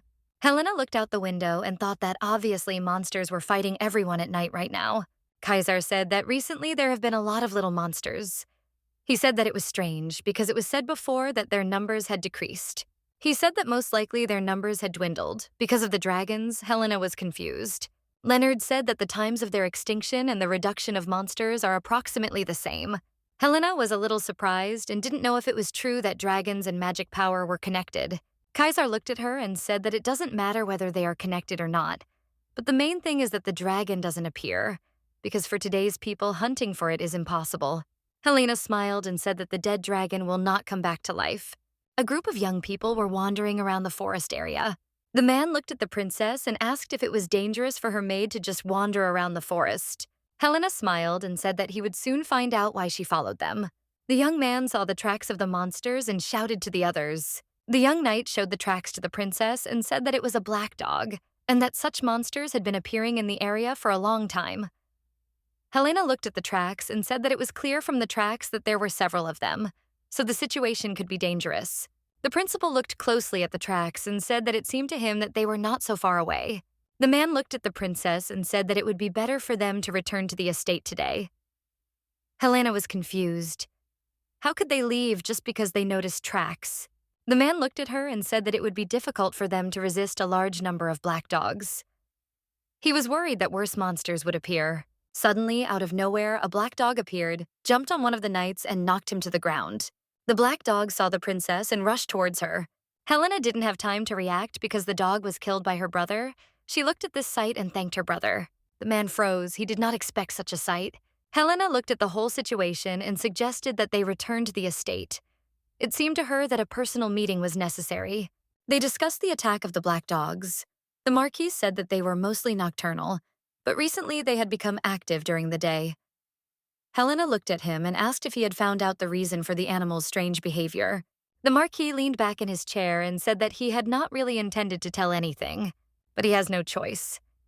He asked if they had ever heard of a dragon religion. The man said that the dragon religion is an ideology that has been flourishing very well lately. The Marquis agreed with him and said that in the spring a priest came to them and visited their area. He made groundless statements, so the Marquis did not pay attention to him. The Marquis said that he had said that it was possible to revive the dragons, but the Marquis did not believe them and did not think that it was all nonsense. But after they performed the revival ritual, there were more monsters in the forest. Everyone present was perplexed. They did not understand how this could be. The prince heard all this and said that it was probably pure coincidence. The Marquis said that it was difficult for him to speak of such a coincidence, since other marquises were also saying the same thing. And after their visit, the number of monsters had increased. Helena was shocked and didn't understand why he was only saying this now. The Marquis looked at her and said that he had no evidence to support his words. Helena said that she understood everything and asked if he had any more information. The Marquis said that he had nothing more interesting, and if he found out anything, he would certainly let her know. Helena said that in that case, she would leave first. Kaisar looked at her and asked where she was going without even resting. Helena looked at him and said that they had business. She said that if they did not want to let their guard down and get attacked like before, then they needed to do something. Agad and the young knights sat and checked their weapons. Helena looked at everyone gathered and said that she had something to tell. So it was necessary to gather everyone together. She began the story with the black dog they had seen today. She said they were very fast and fierce, but not very strong monsters. She said their weapons were their teeth, and that was why they were the easiest to deal with. But they attacked from the side, and you should never show your back. After everyone heard the information, Helena asked if everything was clear to them. Agad was shocked. She did not understand how her mistress knew such information. Helena looked at her brother and asked what was bothering him. He said he just remembered what she had said earlier. Helena was confused. He spoke about the hypothesis that the monsters had sharply decreased due to the extinction of the dragons. They were interested in whether it could be that there were more monsters due to the revival of the dragon. Helena knew there was no way to revive something that was already dead, but she still felt something strange about everything. She knew that she was born with all the memories of the past, and the dragon religion intended to revive the dragons. She knew that this could not be a simple coincidence. Helena stood and thought about everything. Leonard apologized to his sister for putting her in a strange mind and said that they needed to focus on the attack. Helena completely agreed with him and said that the most important thing now is to hunt monsters. Helena said that such monsters have fast regeneration, and therefore they quickly come back to life. He will not die unless his head is cut off with one blow. She looked at the crown prince and said that he would deal with such monsters. Kaisar understood why. He should deal with them, and not her. She said it would be difficult for her to cut off the head of such a large monster. Helena smiled and said that it would be more important and better if all the credit for the soil was given to the prince. He looked at her and smiled. All the crown prince's friends stood and looked at him with warm smiles. Helena gave her friends one last cheer and said that it was time for them to fight the monsters. Helena looked at the crown prince and said that he had a bad expression on his face and asked if he was worried. Moer said that he was not worried at all. As he walked along the road, he said that something was bothering him. Helena was puzzled and asked him what was bothering him. He said that it was all very strange. She did not understand what he was talking about. He said that the black dogs had always been nocturnal, and now they suddenly appeared to me. Helena was confused and said that they probably just wanted to go for a walk during the day. Kaisar looked at her and said that now was not the time for jokes. The crown prince said that the dog was definitely aiming at her. He looked at her and asked her to be careful. The prince wanted to say something else, but they were shouted that the monsters were approaching. Helena screamed furiously for everyone to get back to their places. She shouted at them not to run away and to keep in line. The young people went on the attack. They fought fiercely with the large monsters. The monsters attacked Helena furiously. Helena, in turn, did not allow them to harm her and fought them off with all her strength. But she still noticed that they were still attacking only her. Helena came up with a trick. She shouted to all her knights to go in 2 directions. They were shocked, but obeyed the commander. Helena went on the attack. Helena shouted to her friend and she helped her in the battle with the monsters. They were surprised and glad that everything ended well and Helena was not hurt. One of the knights said that they should do the same as her, and then they will win.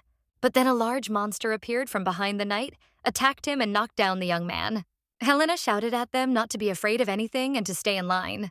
Helena was shocked when she realized that the knights were losing their morale. But in this situation, she knew that she could only trust the crown prince. She shouted to the prince that she was leaving the monster to him. The prince rushed at the monster with fury. Leonard also knew that he couldn't stay away and began to attack the monster.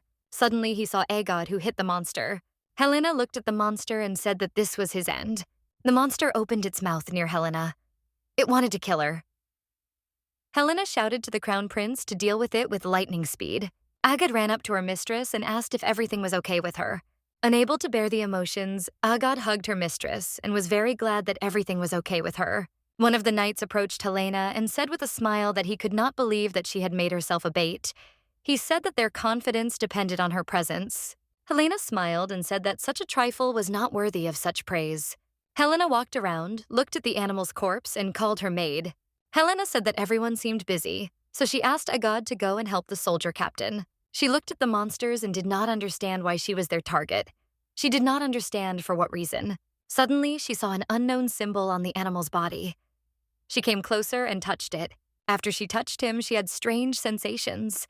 She was in excruciating pain and was shaking. Kaisar saw what was happening and wanted to run to her. Before the crown prince had time to run up to the princess, the snake suddenly grabbed her and held her at a height. The snake had poisoned fangs, the poison that the snake had got on the young princess. Leonard was shocked and angry. He screamed and called for his sister. Leonard struck the monster. The monster released Helena from its mouth and she fell down. Kaisar ran up to her and caught her. He screamed. The crown prince wanted to know whether she was okay or not. Helena joked a little, and it amused the crown prince. He was glad that she was okay. Helena didn't want to delay and said she needed him to move away because she wanted to deal with the monster. He looked at her and told her she couldn't move. She realized her vision was swimming. Helena remembered that the monster has poison, and if a person comes into contact with it, then all 5 senses of a person, and especially vision, weaken. She looked into the distance and asked the location of the worm. Everyone was confused. They did not understand what was happening. Kaisar came up from behind, and hugging her, he said that the monster was nearby. The crown prince said that the monsters were right in front of her. She leaned her head against his chest and said that if she fell again, he should catch her. She was counting on him. The crown prince looked at the princess. Helena said that everyone needed to retreat, and she would go first and they should follow her. Despite her weakness, Helena moved into battle. She couldn't see anything, but she could feel her students covering her securely from behind, so she knew she would never lose. Helena dealt the fatal blow to the worm. The beast thrashed around in the carriage. Helena fell down, hoping that the young man would catch her. Kaisar ran up to her with lightning speed and caught her. They fell together to the ground.